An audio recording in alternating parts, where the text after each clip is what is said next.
out on the streets with my head in my hands. I've got no plans, only to see you again.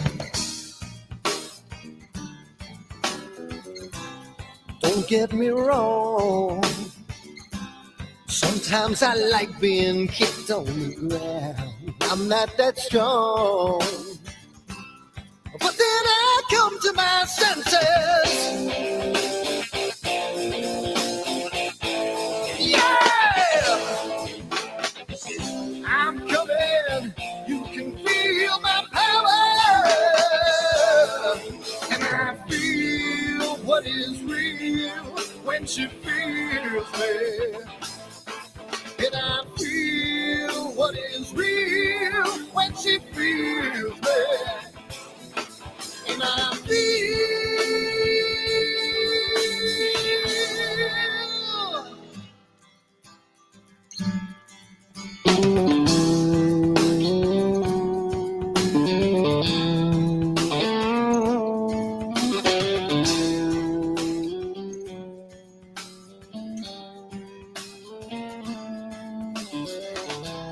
don't be afraid. Don't do that man with the scar on his face. It's a charade. It's just the way you've been living. Yeah! I'm coming. You can feel my power. And I feel what is real when she feels it. And I feel what is real when she feels me. Yeah.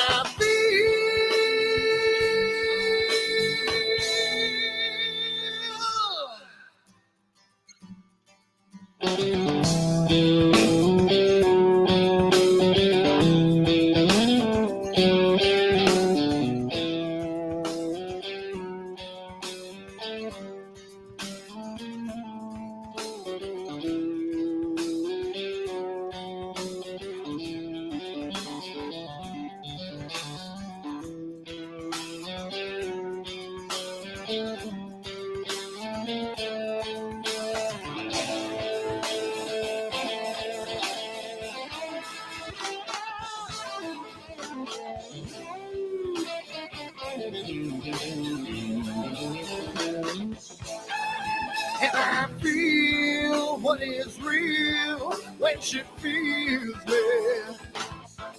And I feel what is real when she feels me. Yeah.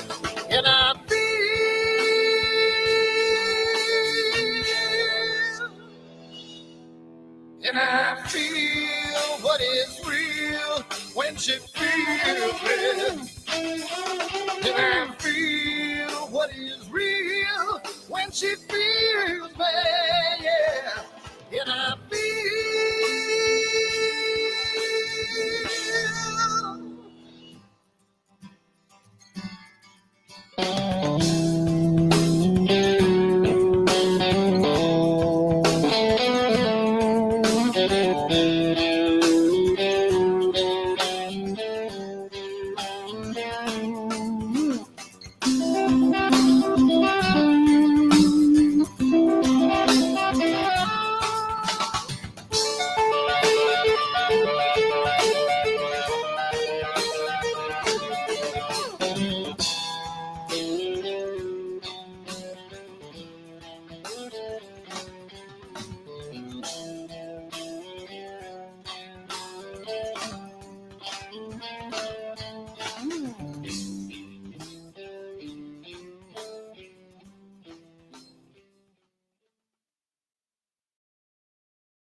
Hi everyone, Dan here, and I just wanted to put a little snippet about AstroWorld and what we do because I want to start getting the word out because I think it's becoming more and more of a giant community, and I want to get the word out to some other people. So what we do at AstroWorld is We hold astrophotography chats on Wednesdays at 9 p.m. and Fridays at 8 p.m. Eastern time. And we just talk astrophotography. Wednesday's more of a techie kind of advanced intermediate, and Fridays is more of a newbie kind of thing.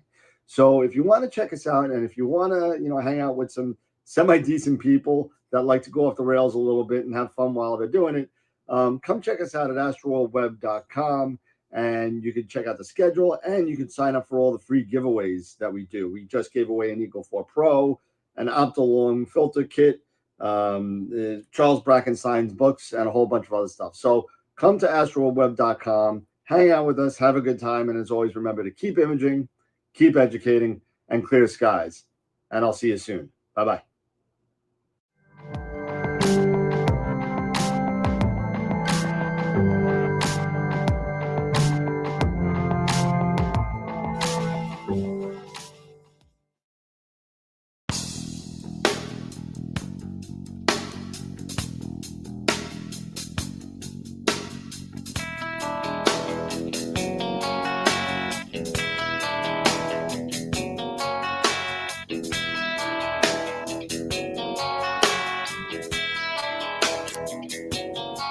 All right.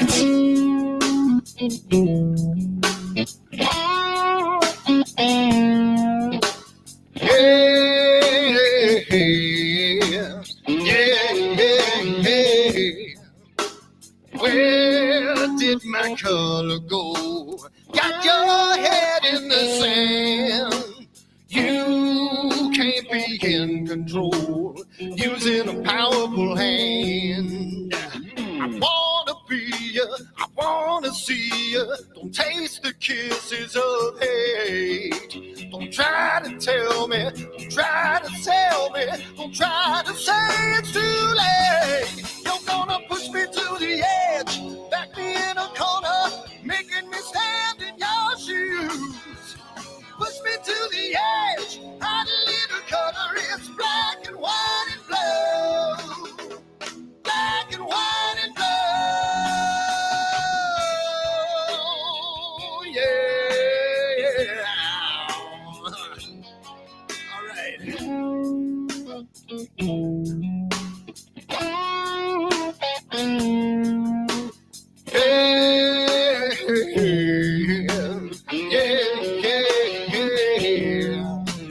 Cat learns to ring a bell. Rat gets free from the maze. We can be taught to love. We've got to learn a new way. I wanna see you, I wanna be you. Don't taste the kisses of hate. Don't try to tell me, don't try to sell me, don't try to say it's too late. You're gonna push me to the edge, back me in a corner, making me stand in your shoes. Push me to the edge, add a little color, it's black and white and blue. Black and white and blue.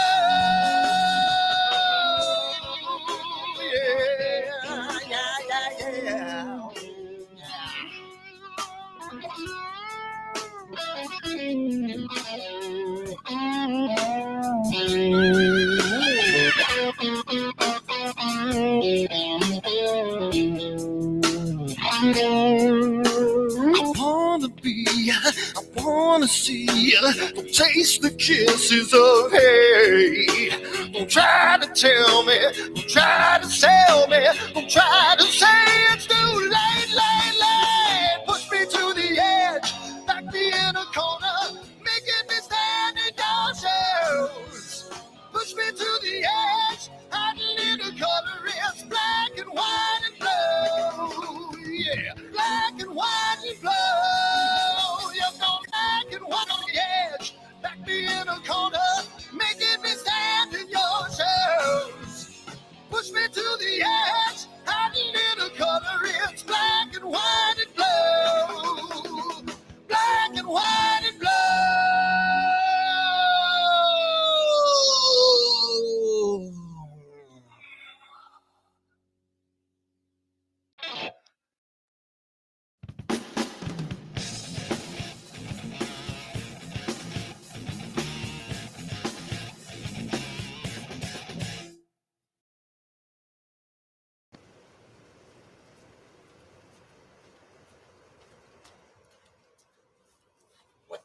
on my telescope now.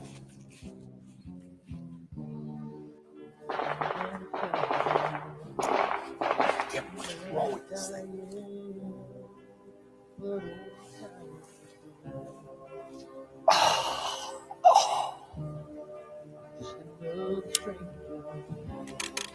Another lost Lone Ranger. Can I break this spell?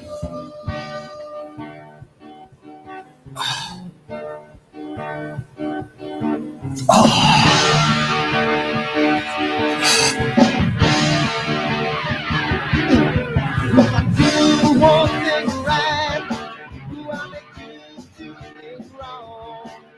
If I want that fine line, I will always take the fall. If I just do the left, watch you hit from the right. I sleep all day long, and then I'm breathing through the night.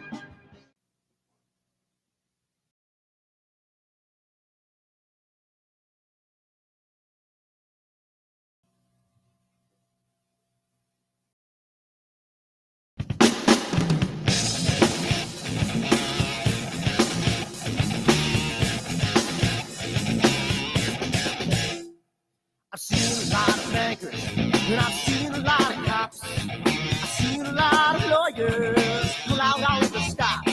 I've seen a lot of children with their parents in their hands. I've felt a lot of women refuse to understand. Well, I don't think I understand why we're making such a fuss. And I don't think I understand what's come of all of us. And I don't think I understand why we take this world for granted. I just want to get right back to Guitar Players Planet.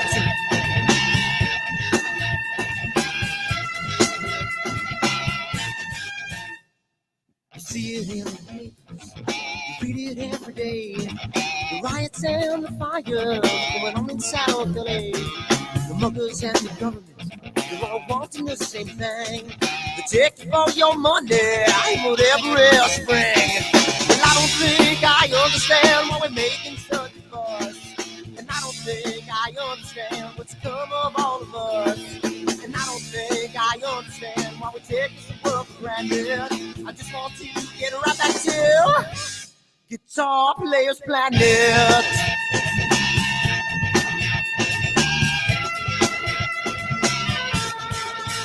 Take me.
Are you ready for the next solar eclipse?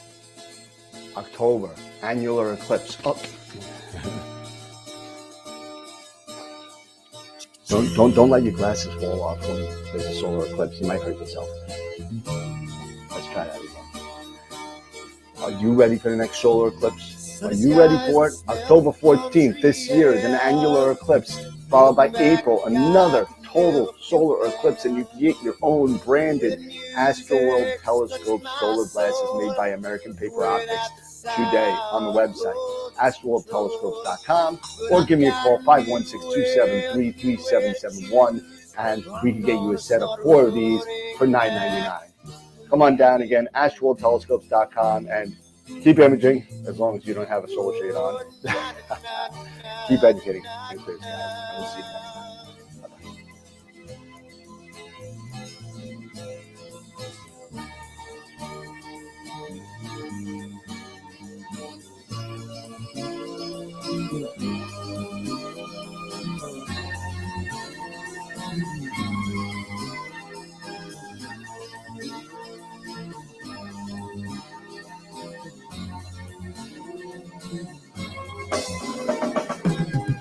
Seems to me that I have lost my friend. Got the sunset on the highway again.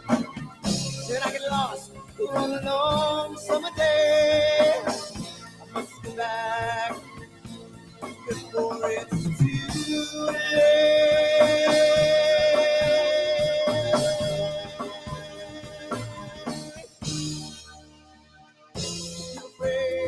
You're feeling alone. Time and space can never unfold.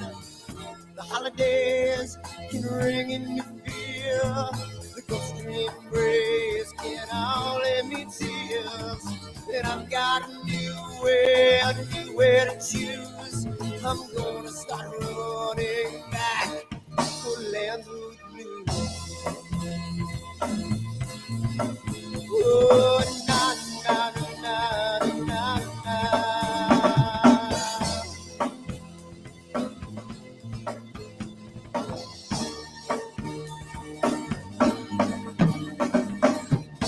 Sitting at the lake, I'm feeling confused, but I had my guitar, so I played this blues. But I'm afraid, what might be true, that I might never be back again.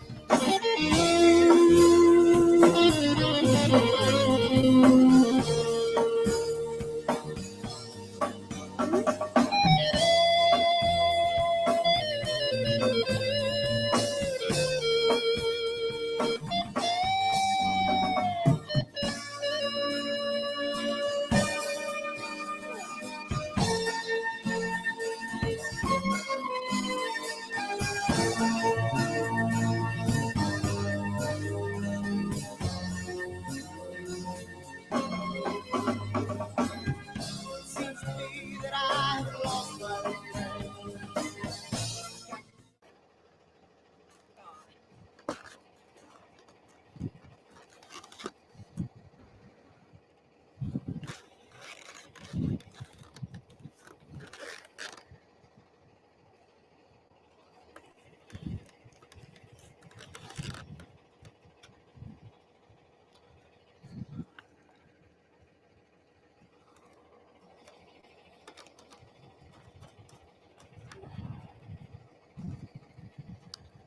It's gotta mean something.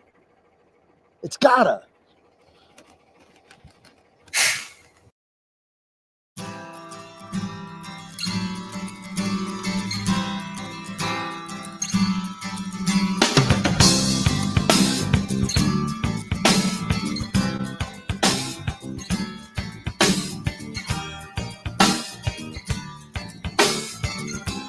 So here I am, out on the streets with my head in my hands. I've got no plans, only to see you again. Don't get me wrong, sometimes I like being kicked on the ground. I'm not that strong, but then I come to my senses. Yeah! I'm coming. You can feel my power. And I feel what is real when she feels me. And I feel what is real when she feels me. And I feel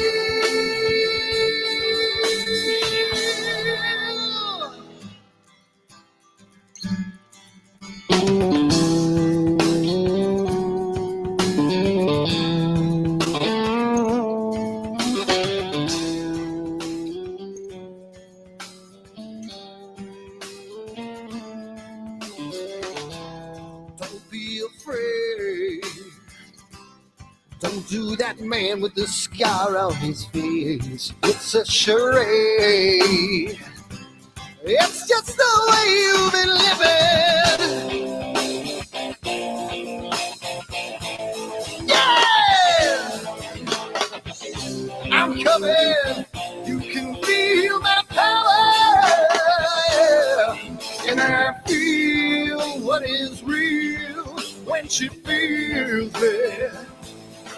And I feel what is real when she feels it. Yeah.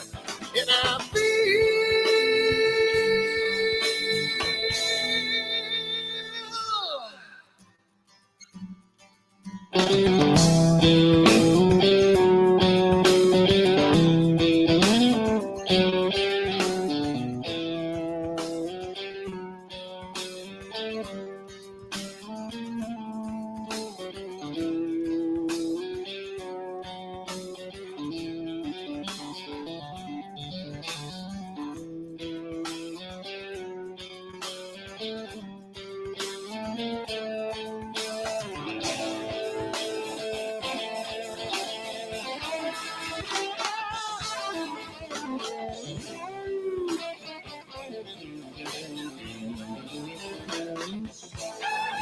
And I feel what is real when she feels me.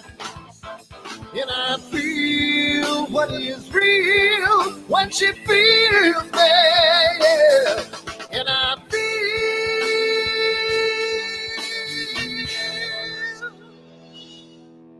And I feel what is real when she feels me. And I feel what is real when she feels me, yeah. And I feel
just playing.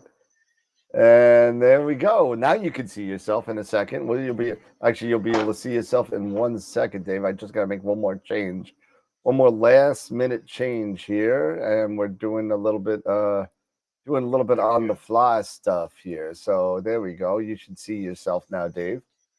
It's beautiful. What? That you could see yourself, or that that it's working right. My beautiful haircut. Is that what it is? It's a haircut, man. I think I'm almost as gray as you.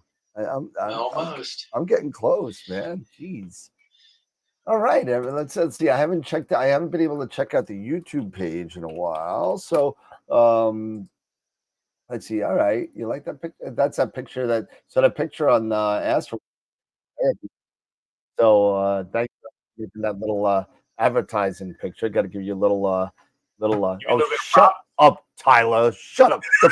The first thing I see is Astro for Dummies saying finally. Really?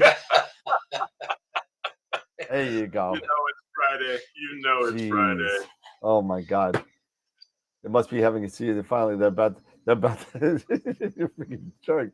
Oh my God. Anyway, so let's we do have, so for those of you that haven't been there now, I know Astro for Dummies only shows up when he wants something. So we'll go over the guests and the new guest that he probably doesn't know is going to be on because he doesn't show up anymore. So that being said, let's do that really quick. We had a really good show last Wednesday night, right? Yeah. Yeah, we it was really good. But let's say hi to the sponsors first. And we're going to be revamping this again because sponsors have changed. 2024, new year, new sponsors. So Prima Luce and Optalong, thank you so much. Followed by the Masters of Picks Insight and IP4AP. They are still the number one sponsor for the group. And tonight we're also giving away a free Masters of Picks Insight giveaway, free workshop coming up on a couple of weeks. It's going to be their next Tuesday night. They're going to be on. So go check them out at mastersofpicksinsight.com. Really good stuff. Super Giant level, of course, along with Masters of Picks Insight is us. We are here. We are here to help you. We are here to sell you stuff, and we are here to help you learn how to use it. So that's what we do, and that's what we love to do. And we've been doing it for 4 years. We just had the wonderful opportunity to open our new retail store. Check us out at astroworldtelescopes.com. February 14th, we had Greg Crinklaw. If you want to know more about Sky Tools, go check it out. It's a really good video. He talks about, and he's going to be doing a hands-on demonstration probably in April, May. We learned about what Sky Tools could do, but now we're going to see it hands-on. So he's going to be coming on and giving us a hands-on show. Last week was Bob Denny. I did another great rundown of Ascom Alpaca, which is catching fire. And it's really, really good. I was actually playing with it the other night with my Pegasus, like I said I was going to do, and it worked perfectly wirelessly. I just wish it would work with the ASI Air and I'd be okay, but it doesn't. So, well, that's not true. It does. I'm annoyed with it, so I don't bother. But Bob gave us a nice rundown of Ascom Alpaca, so we thank you to Bob. March 9th is our next guest. Guido Orlemans is going to be from Guido's Astroforum is going to be on. It's a 2 p.m. show, Saturday, March 9th. You do not want to miss a show. He's going to be, I've been watching him for years. I know many of us have. He's a great guy, and he's funny, and he does some great stuff. He's going to be talking about all these smart telescopes that have been coming out. Really cool. Then the following Wednesday, so we have basically 2 guests in a week. George Hilios is going to be coming on, giving us a rundown on his Hocus Focus for Nina plugin. A lot of us use it. A lot of us may be using it wrong. So let's get it from the horse's mouth and see what he's got and what he's got in store for us for the next version of Hocus Focus, which would be pretty cool. Following that, we have on March 20th, we have Alan Friedman coming on March 20th to talk about solar activity.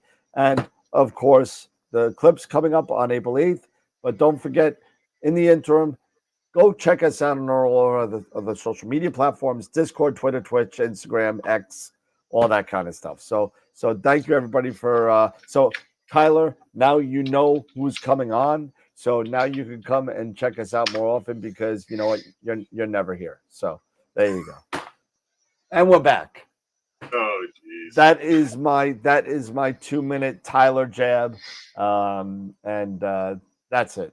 So I'm going retro. I'm going retro. If you haven't noticed, I'm going retro with the shirt. Old school. I'm going season 1 retro. There you go. So a couple good things with Neef coming up. I just purchased. Oh gosh, darn it! Did I showed it the Explore Space with Us flyer, right? I showed that. I didn't see it. You didn't see it? Oh, okay. So let me see if I can grab it. I thought you did, but well, I'll bring it up later while Eric's talking or whatever. So I'll bring it up later. I don't want to waste any time that we already have. But one scheduling note, and just a reminder, after March 20th, that guest is a Wednesday night. After March 20th, we are shifting the times for the Wednesday night show to 1 hour earlier to 8 p.m. Eastern. Just so that the old man can get some sleep. So, well, yeah, there you go. I don't know. I think we're all the same age, just about. But I I just was going to turned. say, what are you talking Yeah. about? We Yeah. all about the I'm, same thing. I'm 55. I'm 53. Okay, so all right, so I'm the young one. So hey, I'm 52. You're the baby. 52. All right. So we have all jumped over the hill because the odds of us jumping over to that 100-year mark are very slim, and we probably won't see the next Venus transit or anything like that. So that being said, we're in our 50s. We're not old by any means. Some of us have more gray hair or more hair than others, and it's just time to go 8 o'clock. I think that's what it is. So yeah. So for those of you that watch us from all over the world, thank you for watching us. Number one. Number two is you'll get to see us 1 hour earlier on Wednesday nights. Good for you. So you don't, Corin, you don't have to be up till 3 o'clock in the morning watching us. Same with Gideon as well. So there you go. And my dog is barking. Excuse me. I'm gonna shut the door real quick because my noise gate is not working very well. So I turned it off. But well, there we go. And, it's been a great time. Who's 62? Yeah, you're 62, but you don't do a show twice a week. You don't do it. So I love you, but it's a lot of work. Plus a job, plus 2 jobs, plus Mr. Eric doing his IT stuff, going crazy, surgeries. Freaking, I don't even want to talk about Dave buying cars and everything and worried about his golfing. That's all he does. But hey, well, tonight is beginner's night, right? Yeah, it is. It's beginner's night, and I didn't send out constellation assignments, unfortunately, this week. You said did. I did. Yeah.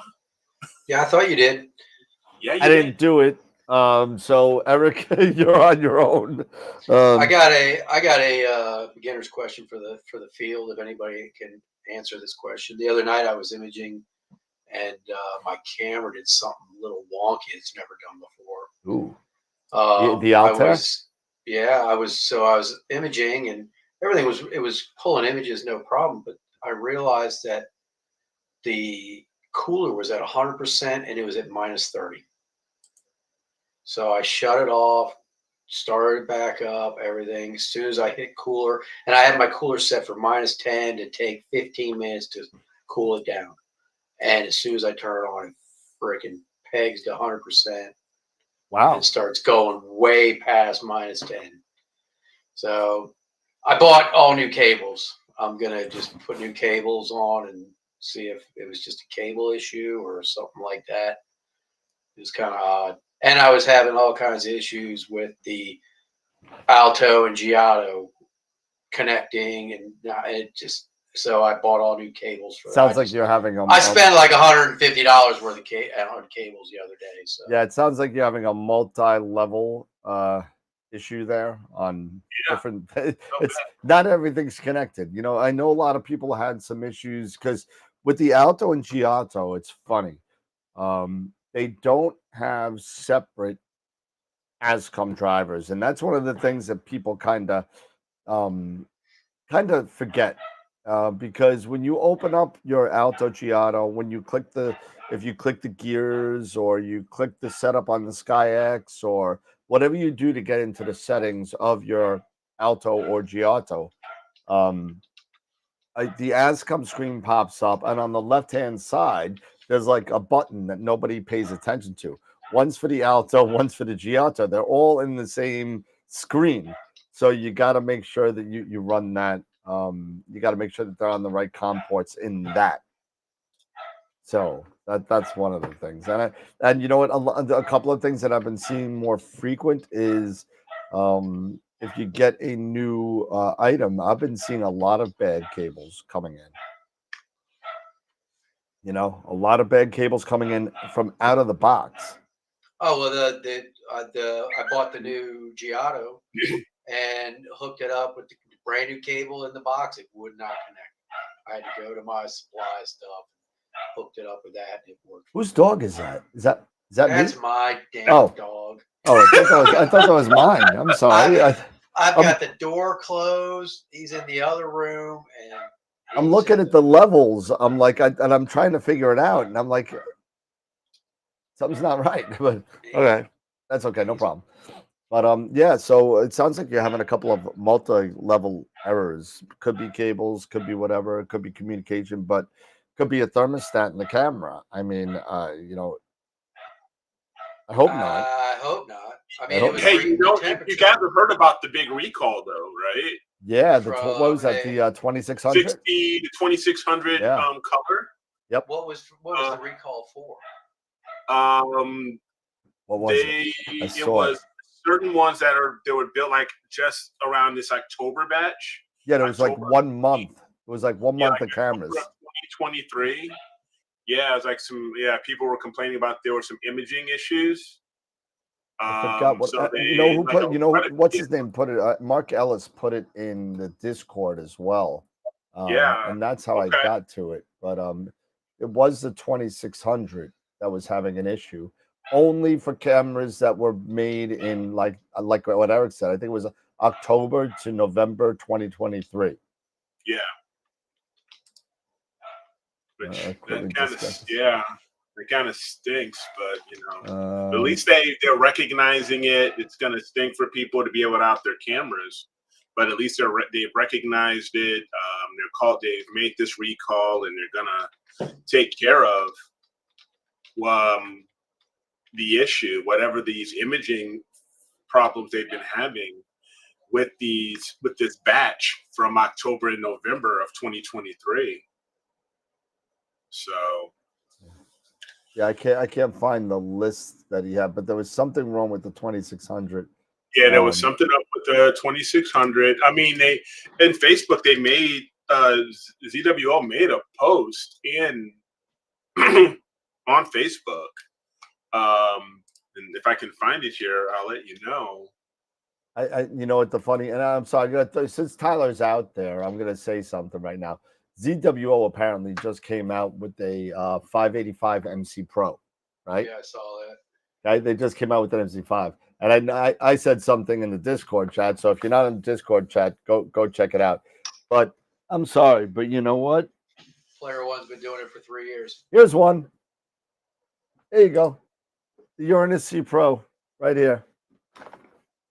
Okay, here it is. They're saying, after investigation from our R&D staff, we have found the issue happened because of a slight sensor shift due to the pressure relief. Right, the pressure. That's right, the pressure plate. That's right. After a certain situation of environmental temperature changes. So, I mean, it sounds like it's through a special batch. Maybe, Yeah, they're saying that it was going through a sensor board iteration or change in late 2023. And when the first batch hit, I guess they were welded in a low temperature condition. Now you know what happened? They had the new guy on the assembly line, and he didn't know how to use the equipment. That's what happened. I mean, let's call a spade here. You know what I'm saying? You don't mess up a full month of cameras because of the temperature inside your static room. It doesn't happen. If your temperature changes in your static room, fucking alarms go off. So, but I don't know. Maybe I'm pretending like I know too much about assembly lines because I know completely nothing about it. So, especially ones in China, I don't know. But to say, what do you know about assembly lines? Like, are you the second coming of Henry Ford or something? Listen, I work an assembly line at McDonald's every day. You can't run a damn toaster. Let me tell you something. You can't run a damn toaster, a prep line, and a meat person. I mean, come on. Hey, that assembly line at McDonald's back in the day was pretty efficient. It's still efficient. It's just we have too many products now. That's all. It's like you build. You'll agree with it. You build a car or a computer, right? You get that car done, and it's perfect. I mean, this thing is perfect. You got the assembly line down, and then what happens? They put 20 models of the same car with different assemblies and different everything, and they screw the whole thing up. and now your efficiency dies, and that's what happens with everything. It's horrible. Okay. Hey, Mark, it's not the ice cream machines that don't work. It's the freaking idiots that clean them. The machines are fine. It's human error. They're all morons. They don't know how to freaking put it together. Oh boy, here we go. Here we go. Hit the button. You know what? It's already early. Just go ahead and hit the damn button. Just go ahead. Blame that one on Mark. I mean, come on, man. That's not fair, you know. Good work, Mark. Good work. Yeah, there you go. Go ahead. Thank you. If Mark Ellis can't send you off the rails, nobody can. No. Mark sends me off the rails all the time. I'm telling you. Oh man. So all right. We got a couple things going on. What we got? Image of the month today. Yep. Tonight. Image of the month, and the awesome contest of image of the week. Oh yes, it was so tight. I mean, it was crazy. It was suspenseful. It was a nail biter. I didn't know it was like Silence of the Lambs all over again. You know, you didn't know who was gonna win. Is it going to be Clarice or Buffalo Bill? You just don't know. Yeah. She put the lotion in the basket. Or it gets the hose again. Oh my goodness. So yeah. It was exactly. It was a Russian style vote. Only one could win. One person votes for one candidate. That's it. One person, one candidate. Everybody else. That's it. Yeah.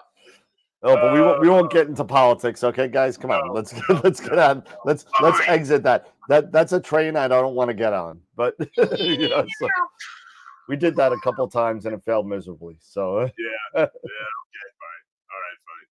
So yeah, we got image of the month, image of the week announcement. It's already out there anyway. Yeah. Way to go, Jason. You're the man. You're the man. Really pretty image. It is. Yeah. You know, in all fairness, it was a beautiful image. It was a very nice yeah. image. So, but other people, get out there, put your entries in. Come on, you just never know. But we also have my constellation that I'll cover. You know, because some people, you know, some other people, you know, they give me these, you know, they say, hey, you're gonna do this northern constellation. I'll take this one. I'm like, okay, no problem. I'm gonna do it. You know, it's all good. He forgot. He was very upset about his Leafs his Islanders giving up a lead. Silence! Silence! I kill you. Anyway, but yeah. So we'll go over my constellation, and we'll probably do that very shortly. We've got Masters of Picks Insight giveaway. Yep. So because it's Friday. That's awesome. Yep. And we have 5 days left before Dune opens in the movie theater. So, oh, I know. I can't. Don't leave the fighters. I will kill him. Oh man. May I participate for the IOTM with an astro image from last year? Absolutely. As long as it is your image, it doesn't matter when you shot it. Just send it on in, and you know, we will take it. As long as you took it, it's fine. And as long as it's your image, even if it's a collaboration, no hosted services, no hosted services, live, no iTelescope. It has to be from your own gear. No hosted services, but you can do collaborations. Yeah. You can, as long as it's your own gear, and as long as you give every person in that collaboration credit. That's all. Credit. Yeah, absolutely. Corin, what's up? Yeah. Hello, Newman. Tom, Jeez, Peter, and Beatrice. Peter and I have a collaboration we're doing. Nice. The Top Guns are gonna come out and do a collaboration here. That's gonna be awesome. You're raising the bar here. You're raising the bar here. So you know what? If you come in second, that's gonna say something. Yeah. I'm gonna get you in. I'm gonna send you both filter wrenches. Yeah, there you go. And you know what? Just in all fun, I'll send you all the rubber chickens too that I can find. Send us a. Oh, that's it. Oh, there it is. Yeah. There it is. Yeah, that's bye. Send us a. Breathe. Bye, Dave. All right, then we just go to that, and then we see you. Yeah, really. So while Dave, ends up, reconnecting, whatever he needs to do, I will go ahead and I will do my. Oh, he's back! Look, he's back. He's gone. Oh, okay, he's back. There you go. He's back. Okay, yeah, yep, he was unfrozen. He was like, "You could send us a," and that was it. That's all he got. That was it. So, well, let's do my presentation if we want to do that. Absolutely. And it's a short one. This one is a short one. Yeah, so, I know. They were both going to be short, but I totally dropped the ball on mine, and I was busy doing stuff because picture of the year. We all know who won in 2023. Tom Peter won for his M45. So I finally got mine today. Yep. Well, so the picture of the year is going to be getting something else, and I've been trying to get evaluation prints made of this to do something with it, and unfortunately, the print is very dark. It's very dark, and it doesn't show all the nice nebulosity. So I'm going through different people and places. This is from Bay Photo, okay, and Bay Photo does pretty good work. Yeah, but I mean, I think I'm gonna have to raise the the brightness of it, because all this stuff over here is missing. He's got a lot of good nebulosity over here. And the problem is they sent me a way to kind of do a calibration with my spider. I showed it last week. Yep. Yeah. Right. And the problem is that, and I said this on the show, is that once I did that calibration, my monitor now is at brightness 0 to make it look like the way I want it to. So like if my brightness 0, so you need to make your brightness calibrated to this picture, and that it doesn't work. What are we gonna do? Change? I have another monitor profile just to do Bay Photo pictures. So I think I'm just gonna raise the brightness, the luminance of it, and because they will do up to 5 evaluation prints for you for free. Okay. For free. They'll send you an 8x10 just like this, and they'll send it to you to see if it matches what you want. And they'll ship it for free. I think you pay $1.50 for shipping for it, something like that. That's cool. So I'm gonna send them another one. I'm gonna raise it. So now I know what the brightness should be in like a PixInsight photo, let's say. Change the brightness to that, and then hopefully, I think the actual image is gonna have something to do with it. But what type of image are you sending them? What file type? Yeah, SRG. Well, I'm sending them a fit. Yeah, and I'm sending them the ICC profile of the sRGB profile. Okay. So I'm sorry, the Adobe RGB profile. Yeah, the Adobe. Right. Okay, but how often do you calibrate your monitor? Monthly. You do yours monthly? Yeah, my computer tells me when it's due. Yep. It's due. Yep. That's why I leave it right here. It'll say you haven't done it in so many days. And it'll say it for both. I have it every 15 days. So this is 1 to 15, and this is 15 to 30. So pretty soon it's going to be 30 to 45. I'm putting another monitor up top. So. Oh wow. Yeah, it's getting kind of crazy in this place. My wife's ready to kick me. It's all right. He's on. Tarek is on. Yep.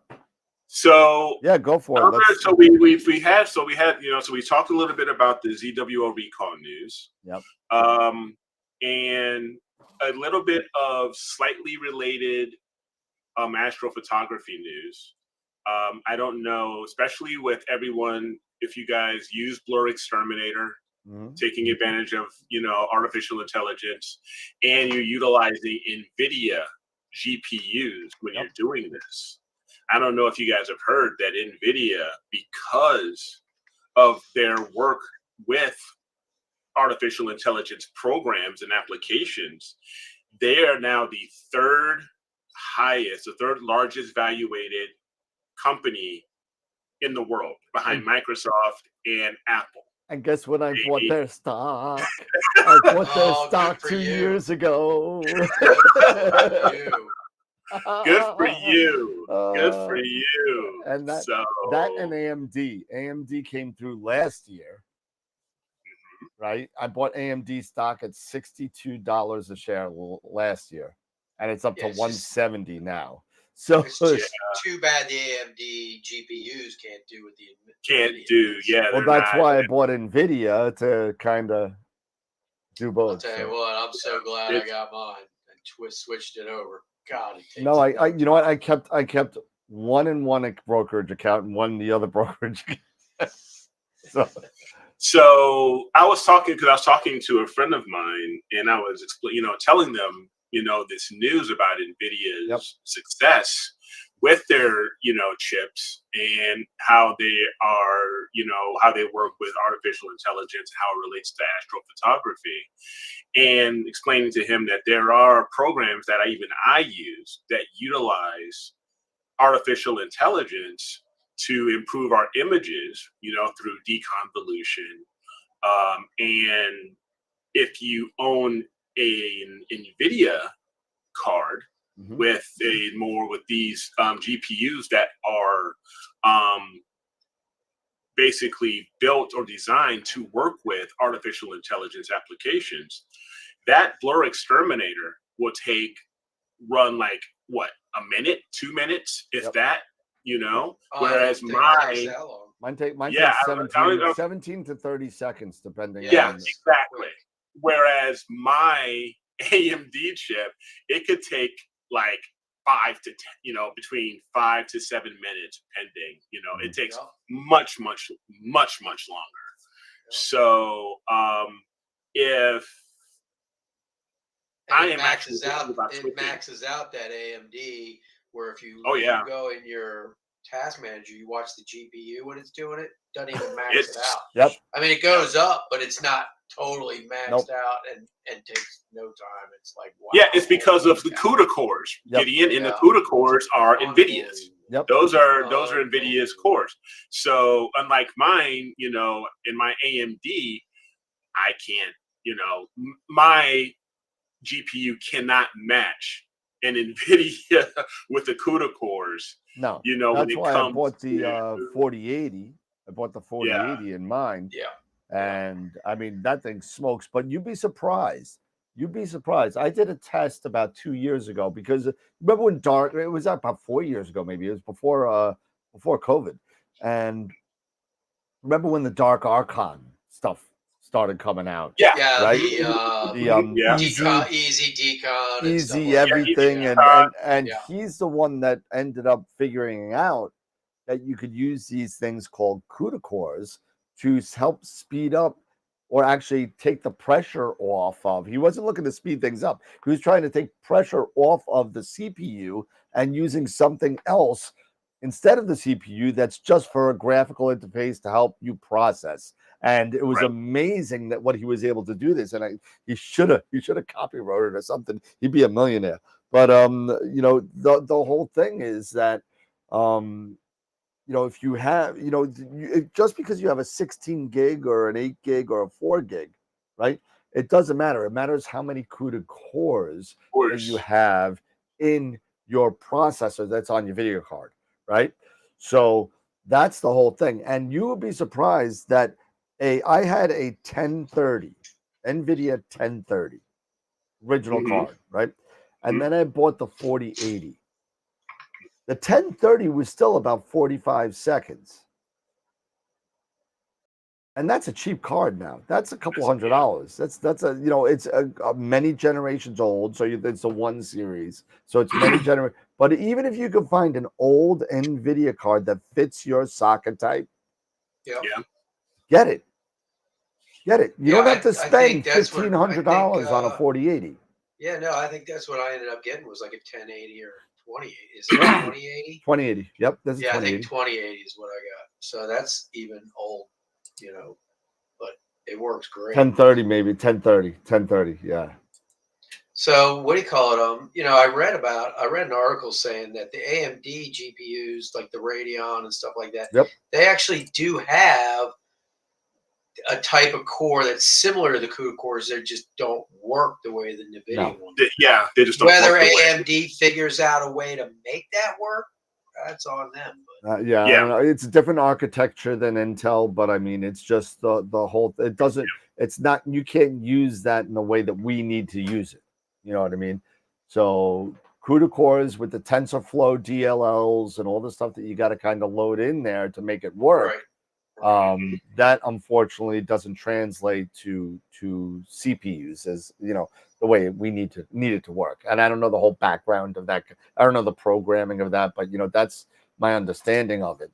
So we'll see. I also had a 3 series, and I bought the 4 series in June of 22 or 21. Me and Jason James put this guy together like 3 years ago, and it still smokes. This thing smokes. It's awesome. I got a Ryzen 9, and it's an older Ryzen 9. It's an AM4 socket.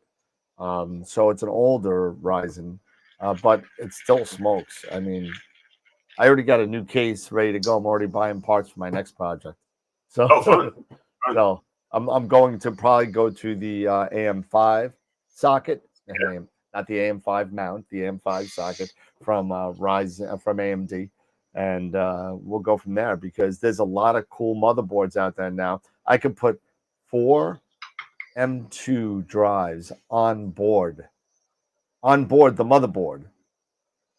I mean, that's pretty darn cool. You know, and that's not to mention the fact the other 6 or 8 spinners that I can throw in there that SSDs just for storage. Just for storage. You know, that's what I did with mine. I have like 11 or 12 TB and just spin drive storage. You know, and then I have 2 single terabyte SSDs. Yeah, I got 3 on board the motherboard now. I got 1 for my swap files for PixInsight. I got 1 that I just do single project processing on. And then I have another one that runs, that's my C drive. And then I was able to remap every other program that I have onto a F drive. So if my operating system craps out, all I got to do is take the clone of the operating system and dump it on the C drive, and all the associations to the programs are saved. Yeah. So, okay. I thought that was kind of cool. Cool. No, Gideon, I'm looking at the 7950. That's what I'm looking at for the Ryzen 9. That's what I'm looking at right now. But I have a 3950X now in my tower that runs this show. But that's getting old. It's getting old as far as computers are concerned. But anyway, we could go on to Eric's. If Eric, you're ready to go? Yeah, I'm ready to go. All right. So we'll go ahead. Out because I'm just trying to like spend some time a little bit because I screwed up my presentation. And, got to make up some time here. So yeah. So let me go ahead and watch this guy.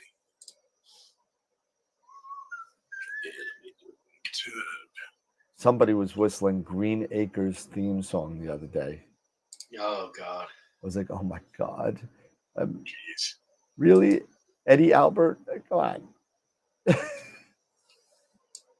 Let me I get was this. listening to a song on my way home, and it's stuck in my head. Yeah, me too. You know what it was called? No. Squeeze Me Macaroni. Gosh. By Mr. Bungle. Go look it up. Oh my God. There we go. Go ahead. Delphinus. Delphinus. Oh yeah, it's I thought it was pronounced Delphinus. Delphinus. In New York, it's Delphinus. So constellation Delphinus, and the dolphin. So a little bit about the constellation Delphinus. It's in the fourth quadrant of the northern hemisphere, which is in Q4, and it's a small constellation. It's also a somewhat faint constellation. It's ranked 69th in size of the 88 modern constellations. It only covers 189 square degrees, and it can be observed between the latitudes of 90 degrees north and 70 degrees to the south, and usually can be seen best, at least in the northern hemisphere, from July. It can be seen from July till observed between July and November. And it was cataloged by Ptolemy in the 2nd century, and Delphinus is Latin for dolphin. Now, Delphinus is a member of what they call the Heavenly Waters constellation family. And what those are the water-related constellations, I believe, such as Aquarius is one, Aquarius is another. But Pisces, for example, those heavenly water constellations, or the water-related constellations. It contains its genitive name is Delphini. It's how they named Delphini, I believe is how it's pronounced, for the stars, how they're named, and the IAU abbreviation is Del. It contains an asterism called Job's Coffin.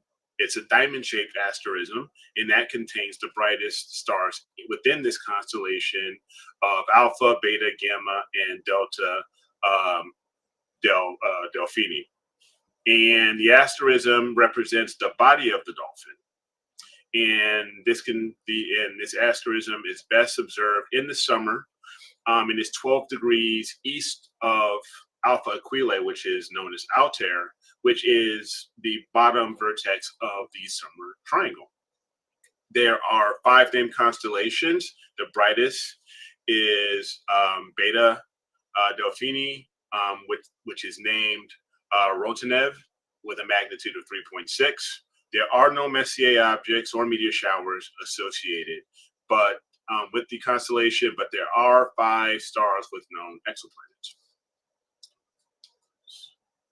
And so there's a couple stories of behind the as far as mythology behind Delphinus, but the one I'm going to associate with is the one where that deals with Poseidon, the sea god, and the courting of his wife, Amphitrite. Sorry. Now, Amphitrite, she was a Nereid, or a mermaid, a sea nymph. She was the daughter of Nereus, the old man of the sea. Now, soon after Zeus, Poseidon, and Hades overthrew their father Kronos, they divided, the heavens, the mortal world, all that, and they took over their respective realms. Zeus has the sky, Poseidon has the oceans, Hades has the underworld. So after Poseidon built his underwater palace, he actually wanted to find a wife, because he got lonely. So Poseidon became attracted to Amphitrite, but he was a little too handsy and a little too aggressive. So she really didn't want to have anything to do with him. She wanted to preserve her chastity, and so she fled to hide among her Nereid sisters. And to convince her to come back, Poseidon sent out messengers, sea creatures throughout the oceans, to try to find her and convince her to come back. Well, one of those messengers happened to have been a dolphin. And the dolphin was the one to locate her, and through soothing gestures, or however you want to call it, however they want to play, how they want to, whatever that meant, the dolphin was able to convince her to come back to Poseidon's palace, and Poseidon would later marry her. Why did I say him? Her. And she would later marry him. And as a sign of gratitude to the dolphin, he placed the image of the dolphin among the stars. So there's the mythology behind Delphinus. So we have a few images or DSOs within the constellation. This first one here is NGC 7006, which is a globular cluster taken by Curious George with a plane wave CDK24 and an ASI 6200 full frame, and with mounted onto a plane wave L600. And he used Astrodon LRGB Gen 2E filters for this, with a total integration time of just under 10 hours. And this was actually image of the day last August 22nd. So really you can see here, you have the glob here, but you also can see there are several galaxies all around here. I mean, you got 1, 2, 3, 4. Yeah, you got a whole bunch, like right here. You got about 6 here, 7, 8. You got a 1 up here. Lots of different galaxies. But yeah, it's a great image. So congratulations to George on that AstroBin image of the day win. Then you have what they call the Blue Flash Nebula. It's a planetary nebula. Designation is Abell 72. This one was photographed by Bill McLaughlin. Also, this was with a plane wave CDK 14 and a Moravian C3 26000. Man, you're just picking all the expensive stuff.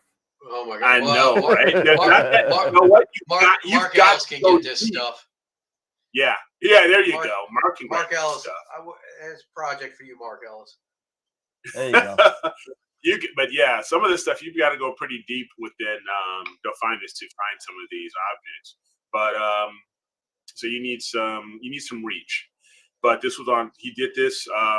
His rig was mounted on an L350 plane wave mount, also with Astrodon filters. And its total integration was just over 13 hours and 23 minutes. And then we have Caldwell 47, which is a globular star cluster, taken by James Tickner. Now, so it's Dan here. It's a little bit more modest. All right, it's modestly priced and explored scientific ED 102. All right.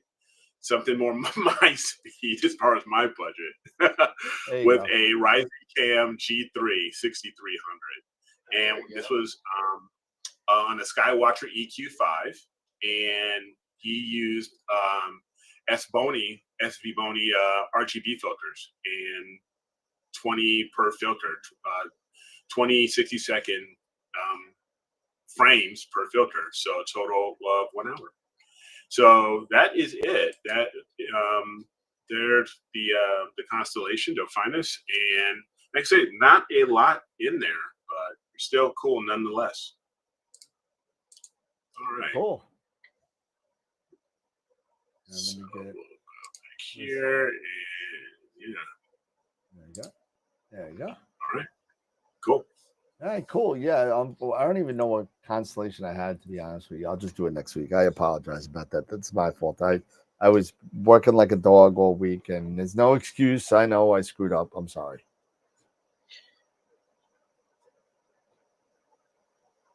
Wow. Okay. Quiet.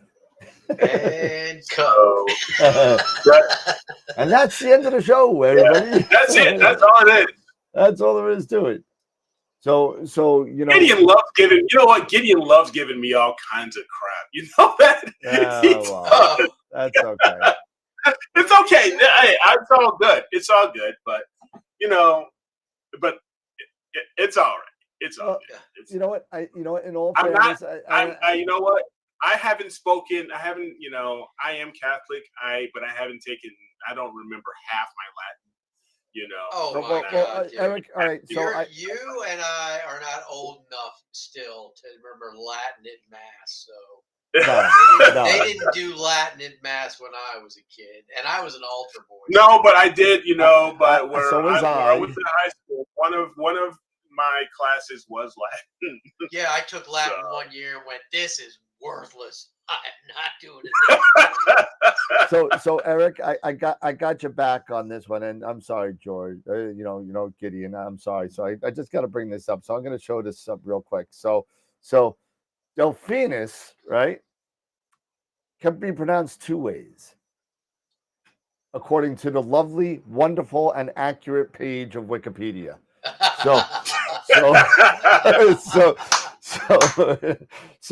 can be pronounced Delphinus or Delphinus. So it could be pronounced both.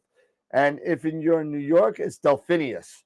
So there you go. So that's what it is. And you know what? In all fairness, and I took it a step further because I wanted to see. I didn't know what all these letters meant, and finus, finis. I didn't know, but I went a little bit further into it, and I actually looked, and I worded it all together while Eric was talking, and I put all the letters together. So it's Delphinus or Delphinus. So it could be pronounced either way. So if you're maybe it's either. It could be if you're like Roman or if you're Greek, but maybe if you're Northern Greek or Southern Greek, who knows? It could be all about the accent. I don't know. But by the time we're done with it, it's going to be 100% right. Yeah, it's going to be 3 letters. It's going to be Del, and that's it. So that's Del. And you know what the funny thing about Delphinus is? A lot of people out there in the Northern Hemisphere, and for those that don't know this guy a lot, novices and people that are just learning, a lot of people look at it and say, hey, that's the Little Dipper. And, a lot of people do. A lot of people do. You'd be surprised on how much outreach that I've done.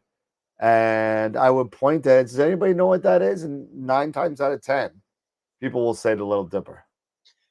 People say that about Pleiades. Yep, they say it about Pleiades too.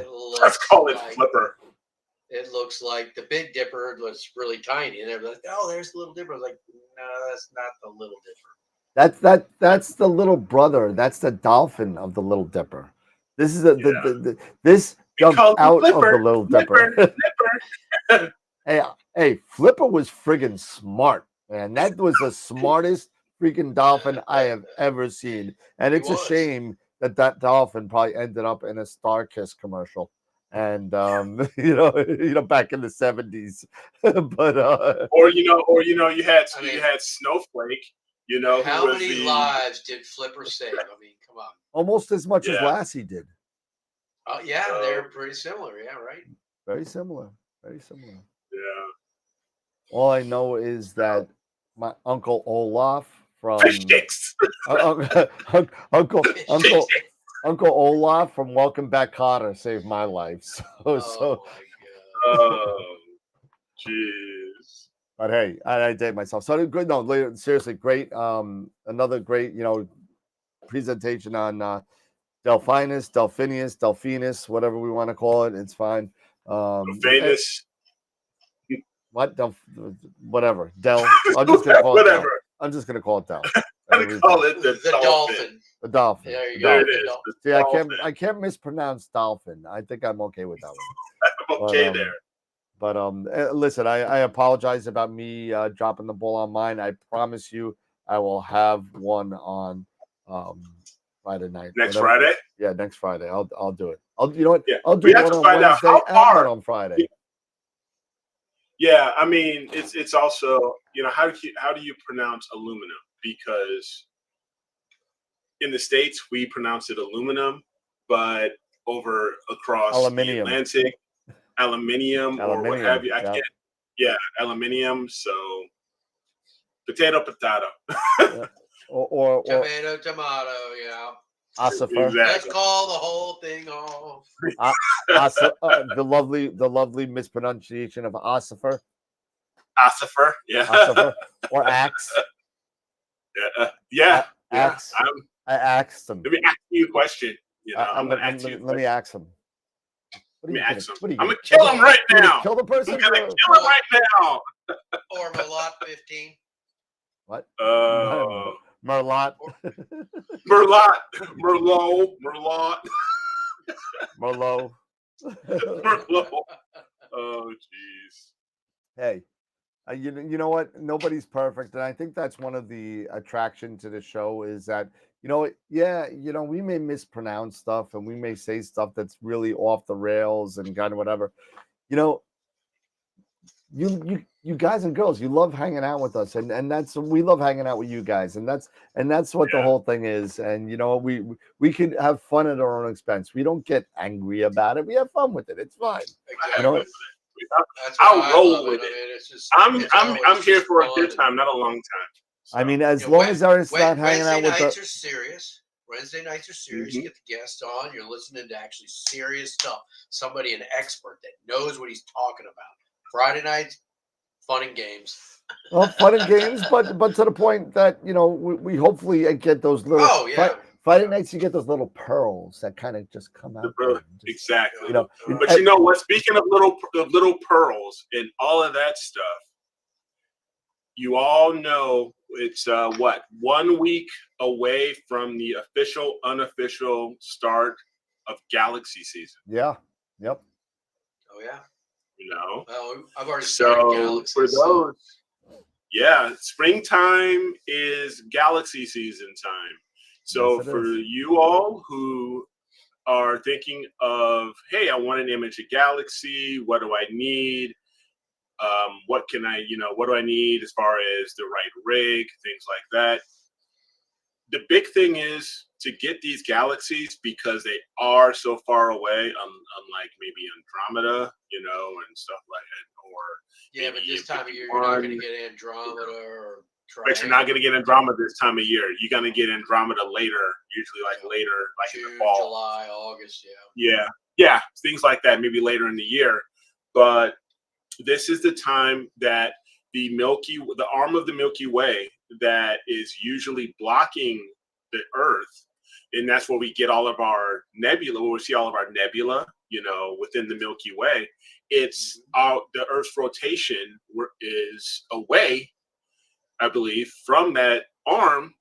So now we are opened up to the rest of the universe to see all of these really cool galaxies.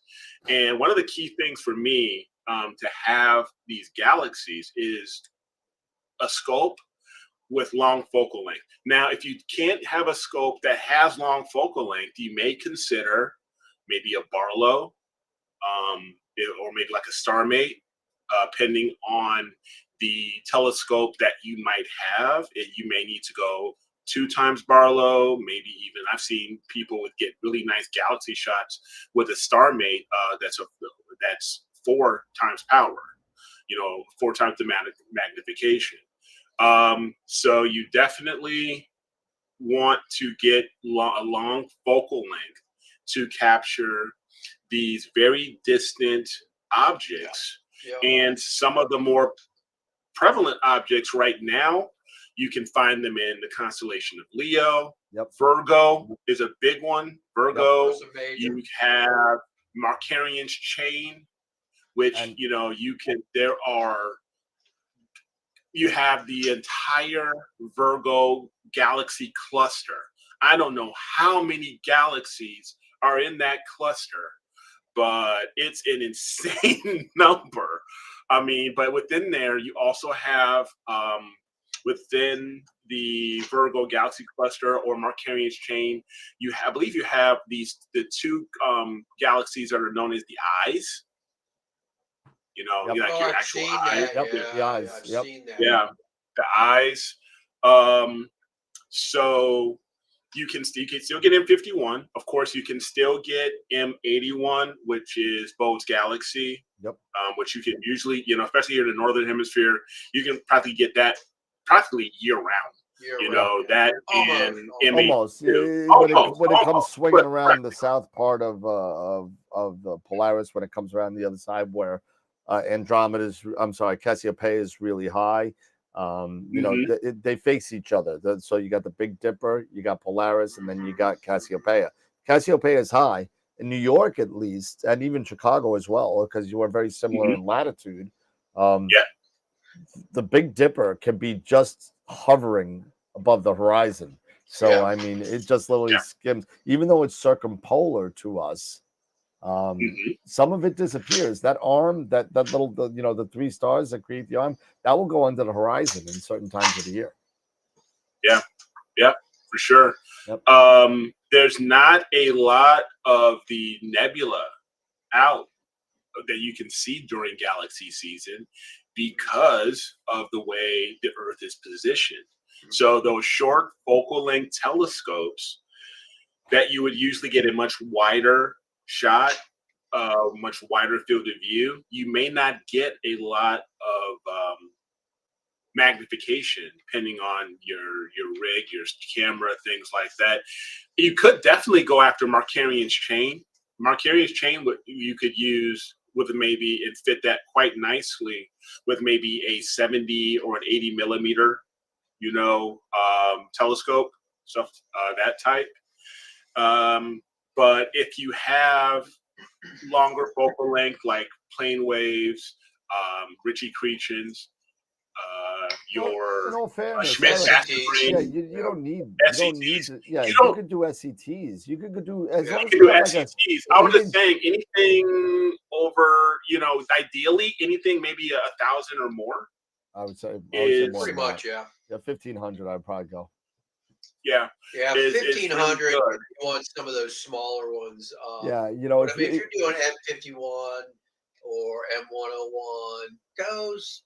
You can get away with. You get away with 1,000. Yeah, you can get away with. Yeah. But if you're doing stuff like the Virgo cluster, let's say, yes. Oh, forget it. Yeah. You might want something a little bit wider to get all those like faint fuzzies that Gideon's and Tom Peters talking about. Yeah. All those little fuzzies like Markarian's chain. You need a wider. If you want to go in and get the eyes like you were talking about, then you might want to get something with a little bit of reach. But if you want definition in those smaller galaxies, like I did the Leo triplet with my 81. Yeah, because that's it was a perfect, nice little asterism, right? Where you want all 3. It was perfect. But it's really a great idea. We had a question. I think it's still kind of shuffle. I think I could rig my AD8 on an EQM30. What's the AD8? I think Gideon was even asking, an FLT 120, a NASCAR 150, or a C6. For what? I'm not.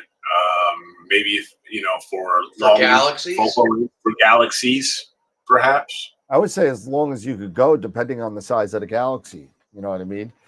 I mean, if you're gonna want to sit there and get like the nice lanes in M106, right? You're gonna need 1,000. Oh, excuse me. I apologize. Woo. Salute. Yeah. So you're gonna need some definite focal length to pull out the resolution of those subtle, lanes and the dust lanes, and the resolution you're gonna need is gonna be incredible. That's like saying, you know what, I'm gonna image the Owl Nebula with my Red Cat. You'll see it and you'll see the color, but will you see the nice definition inside that nebula? No. You're gonna need the reach. You see the actual star in the middle? No. You might pull it out after a long time of imaging, but it's going to take you a long time of imaging. Right. Same thing with the Headstone Nebula is another one. Yeah, exactly. There's another one, yeah. Exactly. I mean, I know a lot of people that I know of at least 2 now that are doing planetary imaging with refractors and getting decent results. And they're using Barlow's. They're using Barlow's. Yep. Yeah, I mean, with something bright like a planet, I guess a Barlow's not a bad.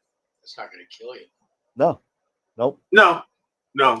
But when you're talking, I'll have to try that with the 127. See how. And just remember, with a refractor like that, you know, if you're shooting it, let's say on average an f7 scope, you know, you may need a 5x. You know, you may need a 5x or a 3x. Yeah. You know, the 2x ain't gonna cut it. You know, if you're shooting native f11 on a Schmidt, right, on a C14 or a C11. Now you're shooting at, if you do a 3x, you're at 33, right? So that's pretty good for planetary. You know what I'm saying? Mm-hmm. Yeah, and so these faint galaxies, you're still going to need something, in my opinion, F10 or faster is probably ideal. You know, you don't want to go any slower, because anything slower than that, F15, F20, that's more, in my opinion, more planetary, you know, imaging, you know, when you get that high. But F10 or faster. But if you have a long focal length, those are really good. Gideon, you mentioned like the C6. I'm not familiar with the C6, but if it has a small imaging circle, it might not be the best choice. I don't know. I know my Edge 8, from what I understand and the information I was told, when it comes to a Schmidt-Cassegrain and you're imaging galaxies, the C8 is the smallest in a lot of people's opinion you want to start with. When it comes to this, you may, you know, anything at a C8, 9 1/4, 10-inch and higher. Those are F10, right? Those are all at F10. Yes, and those are F10. Yeah. So like my 8-inch RC's F8. Yeah. But I think some of those what's the but like you said, has it's the a native. NCA has that Cassegrain that they have, this Sharp Star. It's like F5 at 1500 millimeters. Yep. which That's pretty quick for something that size. That's very quick, and it's very expensive. So yeah, they're not Ernie, cheap. you mentioned you image at f7 with the 14, but that's with the reducer, I'm assuming. It's got right? Because the 14 is f11. Yep. Native. So, you know, you're reducing that down, but still, when you talk about a 14, even reduced, you're still talking over what, 2,600, you know, or somewhere around more. there. Yeah, I think more. Yeah, or more than that. That's still some good reach. 27, yeah, 2730. So, yeah, the whole thing with that, I mean, this is why I love, and somebody mentioned it in the chat. I forget who did it, but this is why I love what Ron's been doing with this C14 in Canada. He's been shooting for the past 6 months on loan from Celestron with a C14, and they didn't give him a reducer for it. He's shooting at native F11. Going net F11, and that's it. Now Ron doesn't do planetary, so you know he does. He loves nebulas. He loves star colors. He'll even do some galaxies, but he really loves nebulas. And he has been shooting for the past. Oh, let's see. When was I there? I was there in October. So he got it in September. So almost 6 months now. He's been shooting with that scope, and you can see his pictures on astrodoc.ca. And you could see his pictures of him shooting at native F11 from his Bortle 4-ish sky in Ontario. And let me tell you something. I was there when he did the Cocoon Nebula, and we actually processed a lot of it together when I was there. And let me tell you, even at F11, yes, did he have to put a little bit more extra time in? Yes, he did. But I am the king of saying, listen, I spent thousands of dollars on this telescope. I am not going to give 1 millimeter back for using a reducer. I would buy another telescope first, then give away, whatever. What are we talking about? 1,000 millimeters on a 14? I'm giving it away so I can shoot at 7.7, which I can shoot on my refractor. I mean, come on. What are we doing? But that's just me. I don't know. I'm an idiot like that. I'll buy like different telescopes just so I don't have to do anything and give away a damn thing. I don't like it. I hate it. It drives me nuts. Well, at least you're honest. No, but nobody blames me for being anything but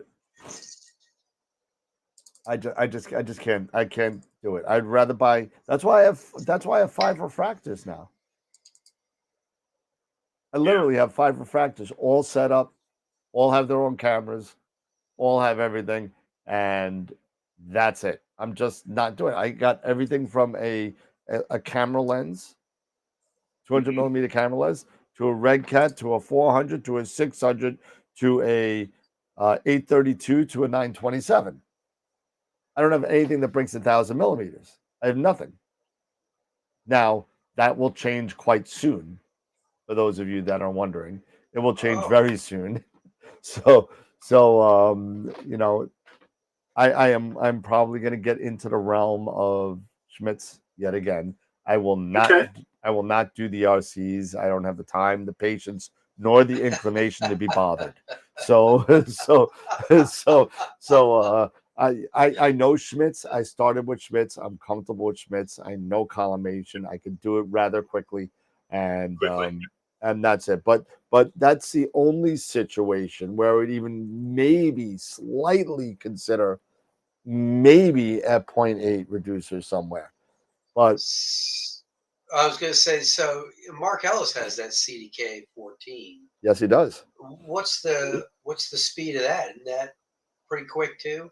It is quick. CDK, and it's pretty high focal length as well. Yeah, it's like 2,700 if I remember right. And it's like F7 or something. Yeah, like it's. I'm looking it up right now. It's where is it? It's specs. So yeah, F7.2, 2563. Yeah, that's good reach there. That's still good. That's still really good. And that's all. But they're native. Not cheap. That's no, it's $14,000. I mean, Yeah. So, here's got a comment here from Astro Soundscape, and he's in Australia. So thank you for hanging out with us. He has a 9 1/4 with the C9 1/4, which I'm assuming is the XOT, not the Edge, with a 0.63 Star Zone reducer that works pretty well for galaxies at just over 15,000. Or at 2250 native. So that's still, those are great. Yeah. I mean, I personally, if I would have been more patient, and I'm not a patient person, I would have waited for the 9 1/4. You be quiet. Shut up, Dan.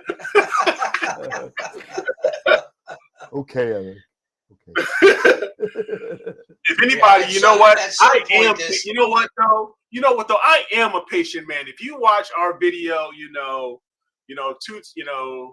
the 2 turkeys video, I'm a patient man. I'm cooking that turkey, low, nice and slow. I'm taking my time. I'm cooking things up.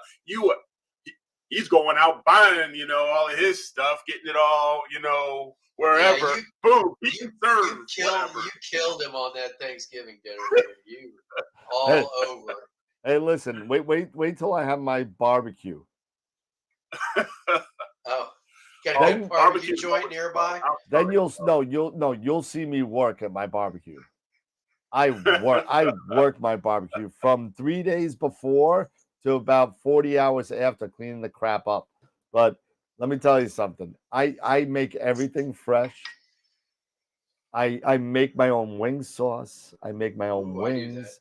I make my own. I make a spicy bolognese pasta dish. I make my I call it my voodoo stickers, and they're marinated in, they're all sirloin and they're marinated on sticks. I make 100 of them, and on top of that, I'm the bartender. So Okay, when's this party going on? When's this happening? Oh, what, you want to come? Oh, I'll be up there in a heartbeat. What are you talking about, Gideon? You've been waiting a millennium for that FLT 91 video. That FLT 91 video was done like what, last year or like almost a year and a half ago? What are you talking about? Did it really come out? Yeah. Oh, good God, man. What have you been? I saw it, Eric. I saw it. That's it. I'm done. I'm leaving. I've had it. It's filmed in 3B. 3 beers and it looks good. Oh man. I know I don't butcher my own hog, although I have done a pig roast. I have done a pig roast. Yeah, those are nice. Yep. I built my own spit and everything. Oh man. I do some crazy stuff when I cook. I only do it once a year and that's it, but that's enough. It's enough.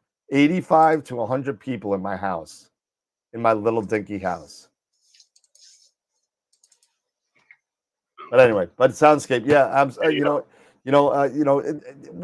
Not for nothing. And again, I could be under some illusions about the skies in Australia. I don't think I am, but most of, as far as I know, unless if you are in major cities like Sydney or Melbourne or something like that, these skies in Australia are a lot darker than they are in the United States, at least on the east side of the United States.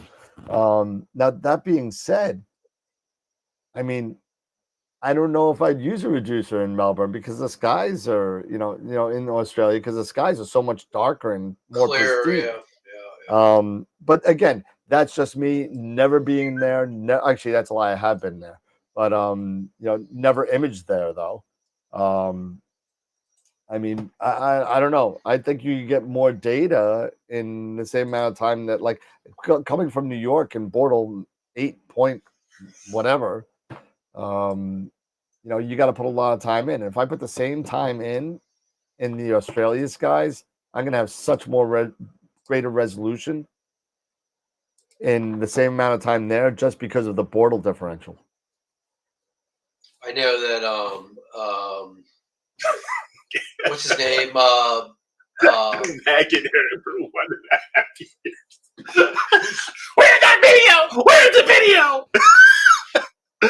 Oh, I'm sorry, Dad. You were saying. I can't with you people. I can't. I quit. I'm done. I'm finished. I can't. Oh, man. I can't deal with you people no more.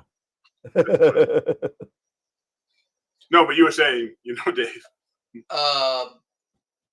What's his name from Byron Bay? Dylan. Oh, Dylan? Dylan, yeah, Dylan O'Donnell. I know he's been worried about light pollution in his area because they've been building up a lot of stuff around him.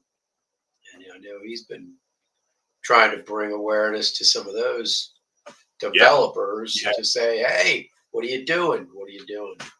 We'll see how far he gets with them. Yeah. Money, it's all about money, man. When there's money involved, all of a sudden the lights are turned on everywhere. It's like, yep. What the hell? Yep. Oh my God! I got like some agita or something. I got some like food. So yeah, sometime at this point, I think I got to get the RC back on there because that's 625 millimeter native, and I'd like to get that back up, do some galaxies again. Okay. And that's pretty at 620 at 625. You were pretty successful at 625. 16. Oh, 1625. That's where, 1625 at F8. So okay. It's just, because, I messed with the collimation and everything with it about a year ago. Got a little frustrated. I put it away. And I just need to take the time and get it right and put it up. Yeah. I mean, here I'll share a few pictures. Of this was past galaxies that I had. Just so we can, we're talking here. And one of the things too that I changed was I have now the OAG, which would be so much better with that RC. Yeah. Than doing all on axis, Kill that. And the wrong thing. And what in the world? What the hell? That. What is that? I don't want that. I don't know what that is. I don't know what the heck that is. So I'm just gonna kill that. I don't know what the hell that was. I'm getting questions on Discord too about the 585 from. Oh yeah, I saw a lot of stuff popping up. So the 585 is that a square sensor or no? It's crop? like it's really widescreen kinda. Oh really? It's really. I mean, if I could pull it up, you're gonna see. Whoa. If I can pull it up. It's not an APS-C. It's it's really a weird like a crop 3/4 or something. Or I'll show you the picture right now. Give me a second because Player One's webpage always gives me a kind of like don't do it. You're going outside the United States, and it's kind of like so. But that's one of those ones that brags no amp glow. Oh yeah, no, it's no amp glow. Yeah. But here you go. Here's how it looks. That's how the sensor looks. You can't see that. I'm sorry. No. Hold on, sir. I'll change it to output. Output, and this should have changed on its own. It didn't. There you go. Now you can see it. Oh wow! Look at that. That's how the sensor looks, and it's super widescreen. It's like cinematic. And there's the specs on it. So it's 6x11, 1 by 1.2 inch. So it's really to your point. It's really cinematic. Totally is. But this is a C. I don't think they make a mono version of the 585. At least not yet. IMX585 mono. Mono. I don't think they do. Yeah, they don't, as far as I know. Nobody now. See, I wonder if that's something that they took out of something that was a video camera style sensor, because obviously most video cams are color sensors, and they just adapted this I just to an saw AstroCam. From Cloudy Nights. It looks like a 585 mono is coming. Okay. This is a press release from Sony that was on Cloudy Nights, so I can't take any credit for doing it. I just did a really quick search on it, but it looks like it is coming. I don't see a date on it at all on when, but it is coming. So that would be a good thing. That's going to be, because you know what? Not for nothing, the 585. Yeah, what kind of specs does it have as far as QE and? Oh no, it's well depth. I'll tell you right now. So 585. Where's the specs out of real quick? And let's see. 47,000 full well. Obviously, no amp glow. Give me a second on the quantum efficiency. Why is this so big? There we go. Anti-do, back focus. Let's see. Additional information. All right. So 91% quantum efficiency, 12-bit camera. 2.9 it's only 12-bit. It's only 12-bit.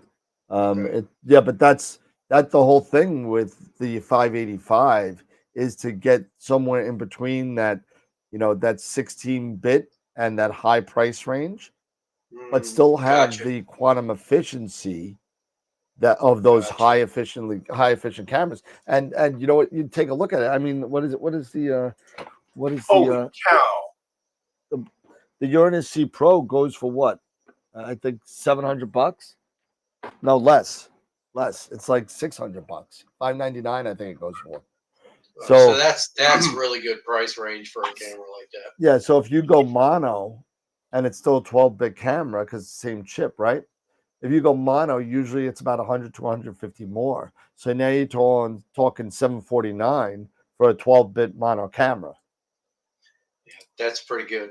That's going to basically put the 183s and the 294s. Yep. Forget it. Don't even buy them anymore. Yeah. We're just moving on. We're just moving on. Yep.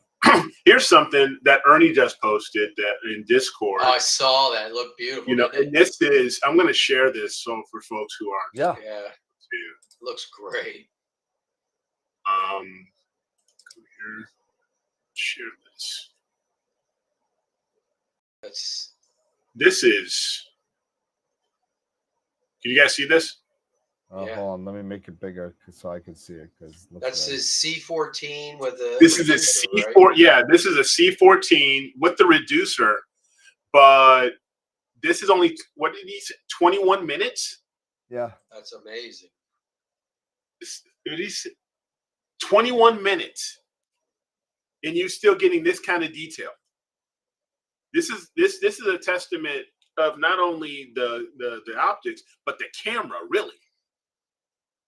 With these low read noise cameras, and I'm looking at it right now. Yeah, look at crazy. This. I see a bunch of little fuzzies all over the place, man. It's crazy. I mean, you got a little guy right there. You have here, of course. I'm curious what that would look like at native. Yeah.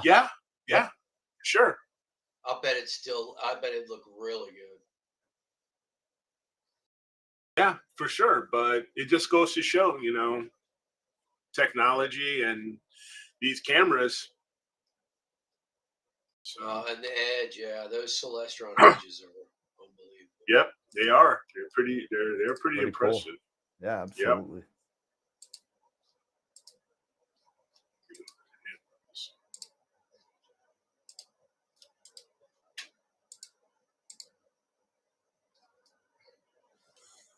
Nice. So yeah, we got quite a few. Jason, he's dropping in with from RC8. He just dropped in one of M51. I mean, that's 16 hours of his though.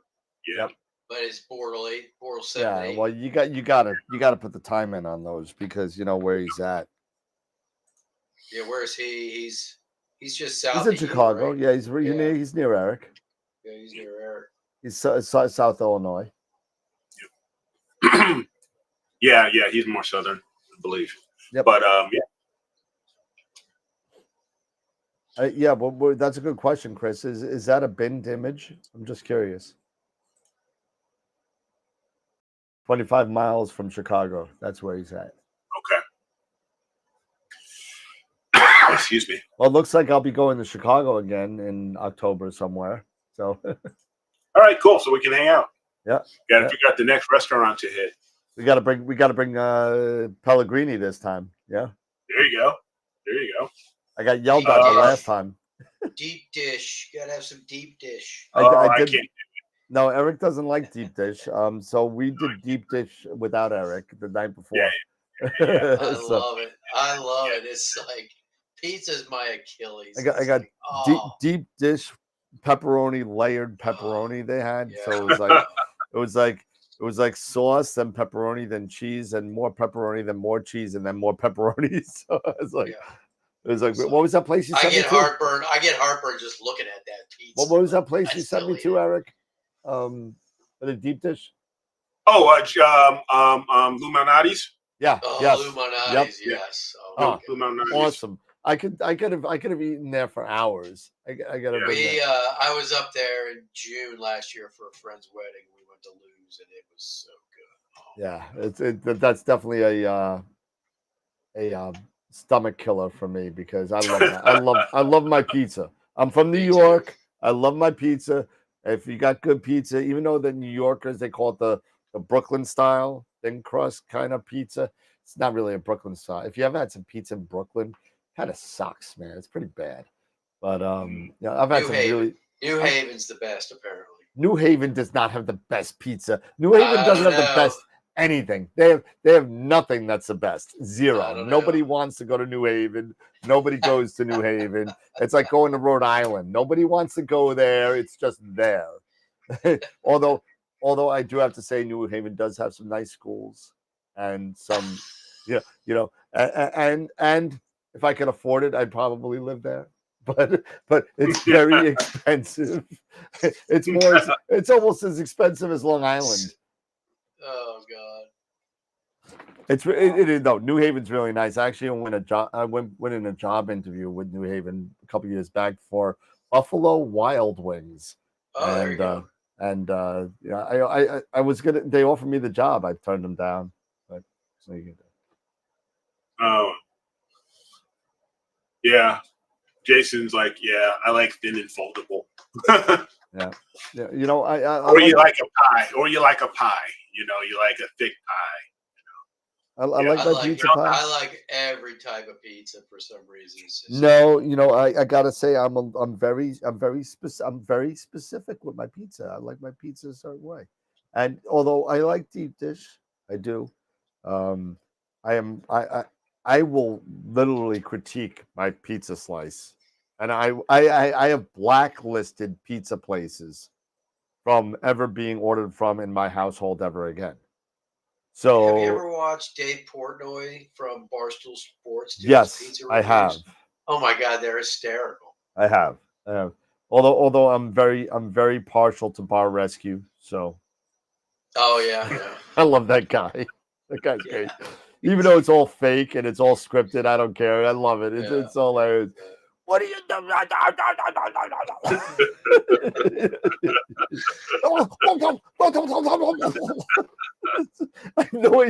I have no idea what he said. He's like, you thought that this was going to be okay? Did you think this was going to be okay? How do you think this is going to be okay? And he's got that face. He's trying to be like Robert De Niro. He's like, it's like Gordon Ramsay and Kitchen Nightmares. Oh yeah. Don't mess. That's my man. That's my man, Gordon Ramsay. I'm surprised. Yeah, we merged the pizza with the astronomy, and we get the pizza astronomy. yes, we do. It's when the moon hits your eye like a big pizza pie. That's the morning. There you go. We're merging them. Yes. So we're making an astronomy mosaic. That's what we're doing. There it is. That's right. There it is. But yeah, no. Getting back to photography, Eric, oh yeah, okay, Corin. Let me know. But Galaxy season is going to be pretty cool. I mean, I've already got my Edge 8 already out there mounted, and I'm already working on a few things over in Leo. And yeah, I mean, it's going to be, and I'm hoping to, once I get this project done, hop over and start galaxy hopping maybe. It just depends on the weather, Yep. If there's doesn't it always, unfortunately? Yeah, it does. If there is a particular galaxy that you would love to image this time of year, do you have a particular one, Dan? Dave, do you have a particular one? What do you guys? What about you? I wish I could see the sombrero. It's just not. Okay. That's a good one. It's not in my line of sight. The trees, just forget it. I still want a better image of 106. I do. I want a better image of 106. I did that last year and got a pretty good image, but I think this year I'm going to do it again and see what I can get. Now that I have the 2600 or the 26M, I did it last year with the 294. So yeah, I'm thinking I'd like to get to sombrero myself. Right now, the ones that I am working on, whenever I get the opportunity, depending on the skies, there's a couple I'm working on, Chris. One is NGC 2905, which is in Leo. And I'm also working on M94. Okay. Messier 94. Which one's 94? Is that the vacuum cleaner? No, that's... No. That's a sunflower? Sunflower, isn't it? I think that's 60. No, it's not the sunflower. I think it's the cat's eye. Let's see. M94. Blah, blah, blah, blah. No big name on it. It's just M94, it looks like. Yeah. I don't see a name. name. Good. That's a cool looking galaxy. It is a cool looking galaxy. If you get that kind of, I'm looking at the wonderfully accurate Wikipedia again, and yeah, all the pictures are from Hubble and all that. Yeah. So I like the sunflower. That one's a cool one too. The sunflower is cool. I like the sunflower. So yeah, because here, if I share my screen here real quick, the croc eye. Thank you, the croc eye. Oh, croc's eye, yeah. Yeah, the croc's eye. So right now, share really quick, just a couple of. That just goes to prove that Wikipedia is not very accurate. So this is the croc's eye. This is the luminance. And this is 5 minutes. This has been 2x2. Oh yeah. Let's see if you guys can see this one. I lost your look for a second. I can't make you bigger for some reason. Let's see. There we go. Yeah. M109 is a cool one too. That's so this is the croc eye. Looks like you're gonna need some reach for that. Yeah, you do. Then there is, if I go to my other, so that's M94 and 2903. I'm going to go with grab the luminance here. So, yeah. Oh, that looks good. Yeah. And this one's that's also gonna come out nice. Yeah, I'm looking forward to just getting a lot more data. It's all about getting more data.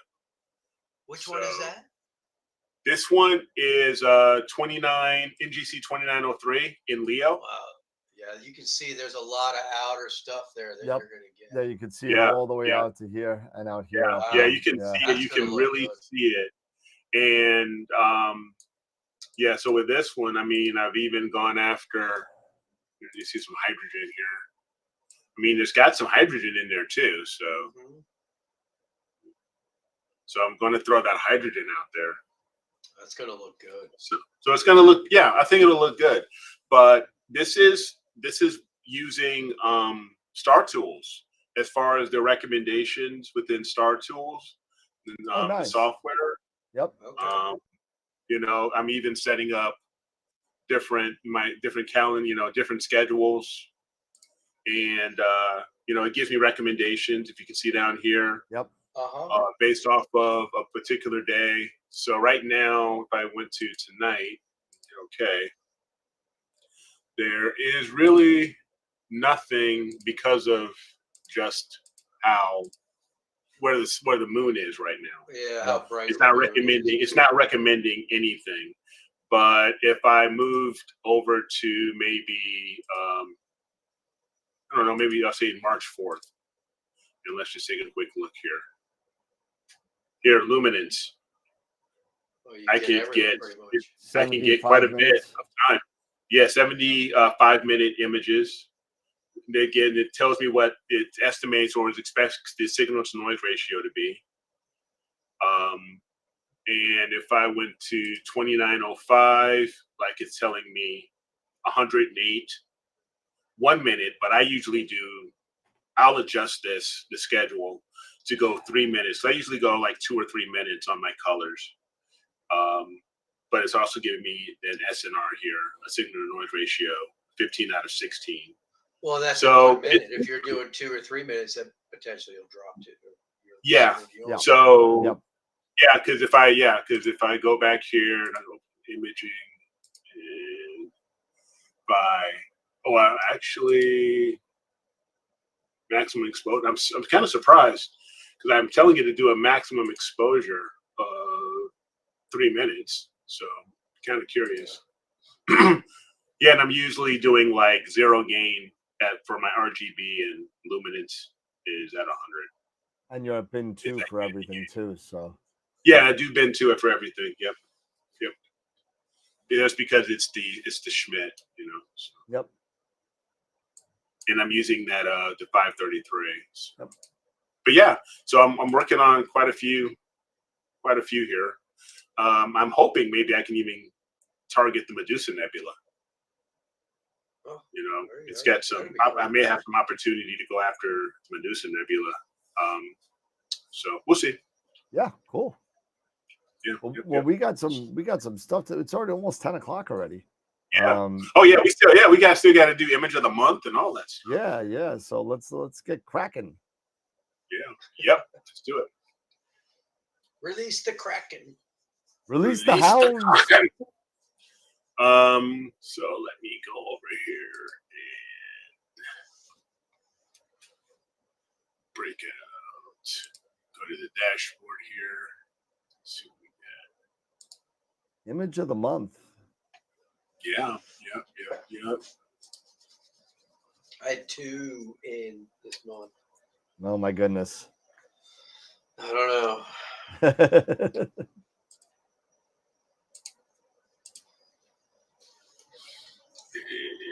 They were both good.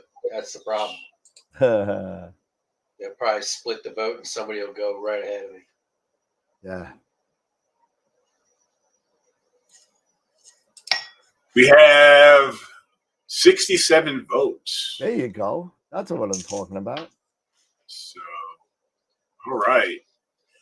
Let's go back here and I'll share the screen and we can do a quick recap of the nominees.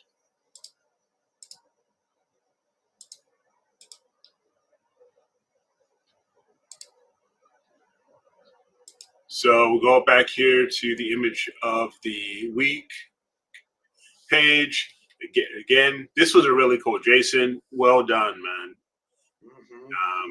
I guess you know what? Nobody wanted to, compete with you, so nobody could match that. So they were like, you know what? I'm done. Nope, not this week. Nope. It's all good. Give it to Jason. So, but well done, man. So we got March 1st is the next image of the week contest, the first one for the month of March.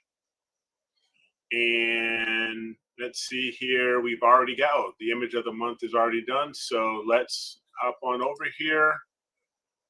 And here we are. There is our winner, NGC 1333. 48 votes. Tom, dang, man. Oh, my goodness. Congratulations, Tom. Well done. Dave. Hey, it is what it is. It is. Yeah. But let me see if I can find that image.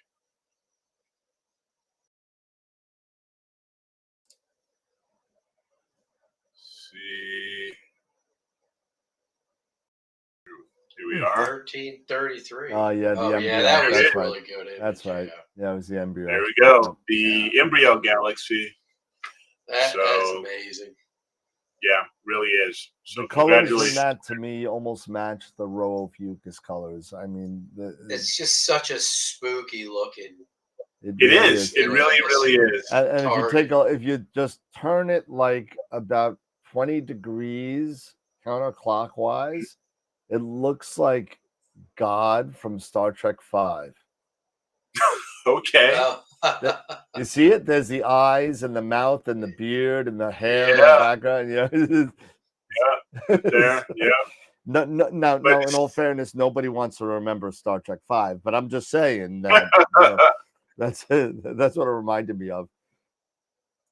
So, I mean, it's got such a crazy mix. I mean, you got the blue of what almost looks like the Iris galaxy. Yep, the Iris Nebula. You've got the Iris. Thank you, the Iris Nebula.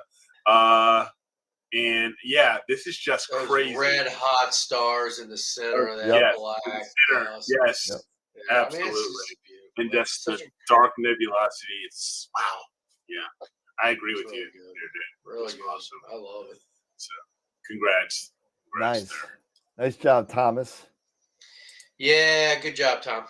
He's like, shut up, Tom. I'll get you next time. Shut up, I'll Tom. get you. I'll get you, my pretty, and your little dog too.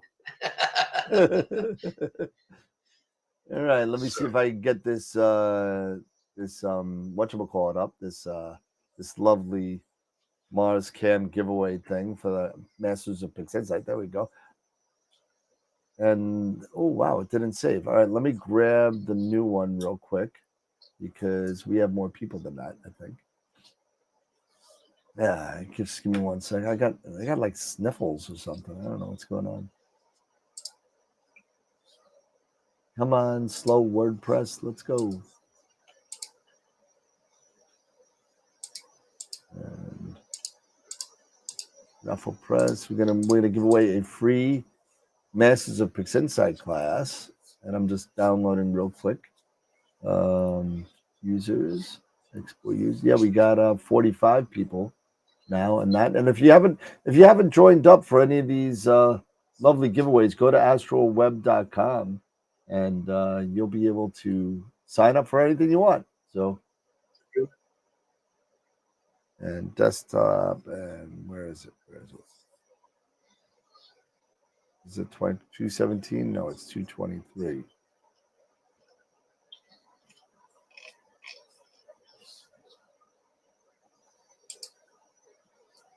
There it is. All right. What I did is go ahead. That. Yeah, one thing I was thinking of, I was running this past Robin and, getting her thoughts is, I'm working on my Astro with Eric website, right? Yep. Mm-hmm. So what I'm thinking of doing is adding in a calendar, an imaging calendar of basically what is Eric imaging like either this week or what have you. With maybe kind of like, the schedule here with with Star Tools and say, okay, I'm imaging these targets or this target and I'm viewing luminance and stuff. And maybe that'll be something that, beginners or people who are interested in or looking for a target who may even be in, the northern hemisphere, or maybe even in close to our altitudes, to say, oh, that may not be a bad target to go after, and maybe if they have using a mono camera, say, oh, Derek's doing luminance today. Well, if I have a clear sky, I probably do luminance today too, or something there you like go. that. Something that maybe a little bit more collaborative, maybe, or interactive, or whatever you want to call it. Yeah, a little live stream. Yeah, a little bit. All What right, do you think? I think that's cool. That's a great idea. Yeah. I used to do that a long time ago. I like when I first started AstroWorld, and I kind of stopped. But I was getting it's easy to get people to come in. I mean, literally, like people jump in, jump out. Next thing you know, you got a couple hundred views just because you're just chilling out, doing imaging and answering questions. It's yeah. All right, I got this running here. Okay, cool. All right, so here we go. So if you take a look here, this is the Masters of Pix Insight website. And the next one is going to be Photon the Photos 19. And if you want to know more info, and if you don't win, you want to buy this, you can buy it for $35.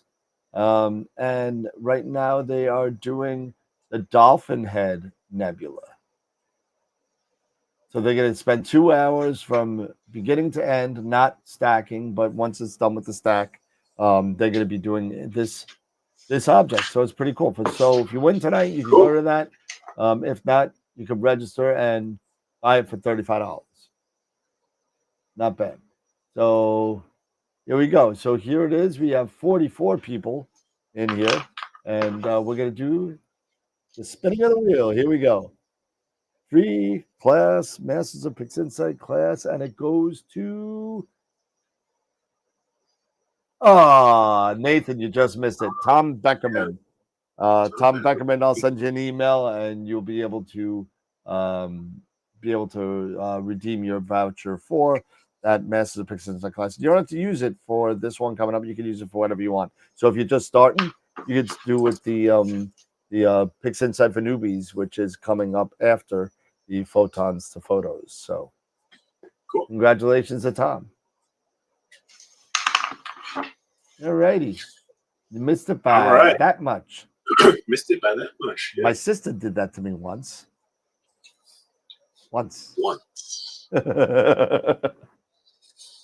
So yeah, so that's it. That's it for tonight, I think.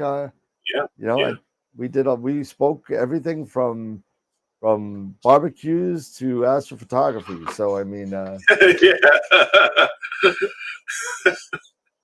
think that's well, hey, it's Friday. It's Friday. This is where if I had hair, I'd probably let it down a little bit. Yeah, well, you can wear a wig the next time. Don't worry. Yeah. But just chilling out, cutting loose. Final thoughts, everybody. Final thoughts, and then we could call it a weekend, and I could have another glass of wine and chill out with the wife. There you go. Congratulations, Tom, on his image of the month. Him and I are doing a collaboration, so we'll see how that does next week. You and Eric are? Tom. No, you and Tom. Okay. Yeah, no. He wants to work with somebody good. Oh. that kicks me out. So I mean. So and then hopefully I'll be able to figure out what's going on with my camera. Hopefully it's just a glitch. And I hope so. If not, did you buy that from me or no? I think I got it through. No, you bought the other one. You bought the GP3. Yeah, LS and S, but they're all good. So. No, they are good. They're fine. Heisinger, Chris, and those guys over there are really good. So hopefully it's just. Yeah, I gotta agree with Jason. Final thought: why is it snowing here? Not snowing in New York. Not snowing in Virginia. Yeah, we had that lovely. I don't know, the 3.5 inches of snow where everybody thought we were getting pummeled by snow. Lovely fake news that was put on all over the weather channels. The only thing that got pummeled was northern New Jersey and northern New York. Long Island and New York City got gots. Yeah, we got nothing either. Yeah, we were supposed to get 3 or 4 inches, and we got squat. We were supposed to get 5 to 8. That's what they said, 5 to 8. You know what it came out? It came out to be 3.5. We got squat. Somebody must have got their weather channel from Wikipedia. So. All right, Eric, final thoughts? No, just everybody have a great weekend.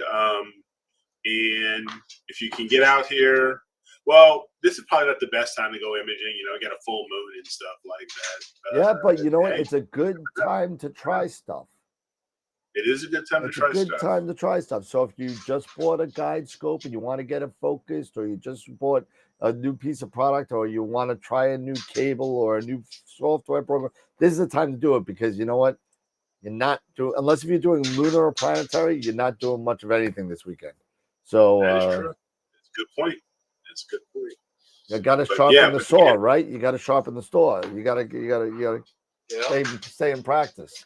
Don't listen to me, because I don't practice. But have a great weekend, everybody, nonetheless. Awesome. All right. Well, everybody, don't forget our next guest is Guido Orleman. It's going to be a Saturday. It's Saturday, the 28th? No, March 9th? March 9th, yes. March 9th is going to be a 2:00 show, and it's going to be a lot of fun. So we're going to have 3 shows. You got to have us 3 times that week. We'll do Friday night and Saturday afternoon.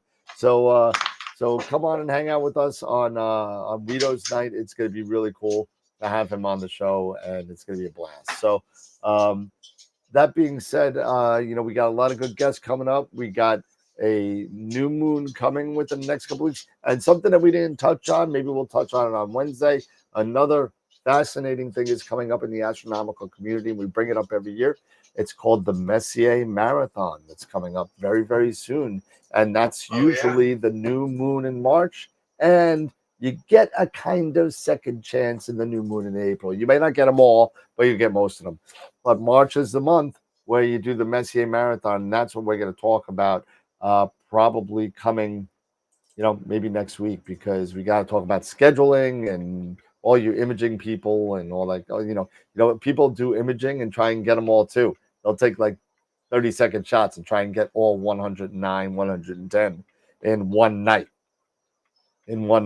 So there's a way to do it. There's a way to schedule it. You got to start in Virgo because it's setting, and then you work your way the other way across as the things are setting. The problem is there's about a 2 to 3 hour gap where you're not doing anything because there's no Messier objects. And then you just got to wait for them all to rise, and then you get the rest of it. But anyway, we can talk about that coming next week. Thank you, everybody, for hanging out with us again for another Wednesday night edition of Beginners / Barbecues / Voodoo Stickers and Dune and all that. So thank you, everybody, for coming out and hanging out with us. We will see everybody again on Wednesday night at 9 p.m. I think that's going to be one of our last. We got about 3 or 4 9 p.m.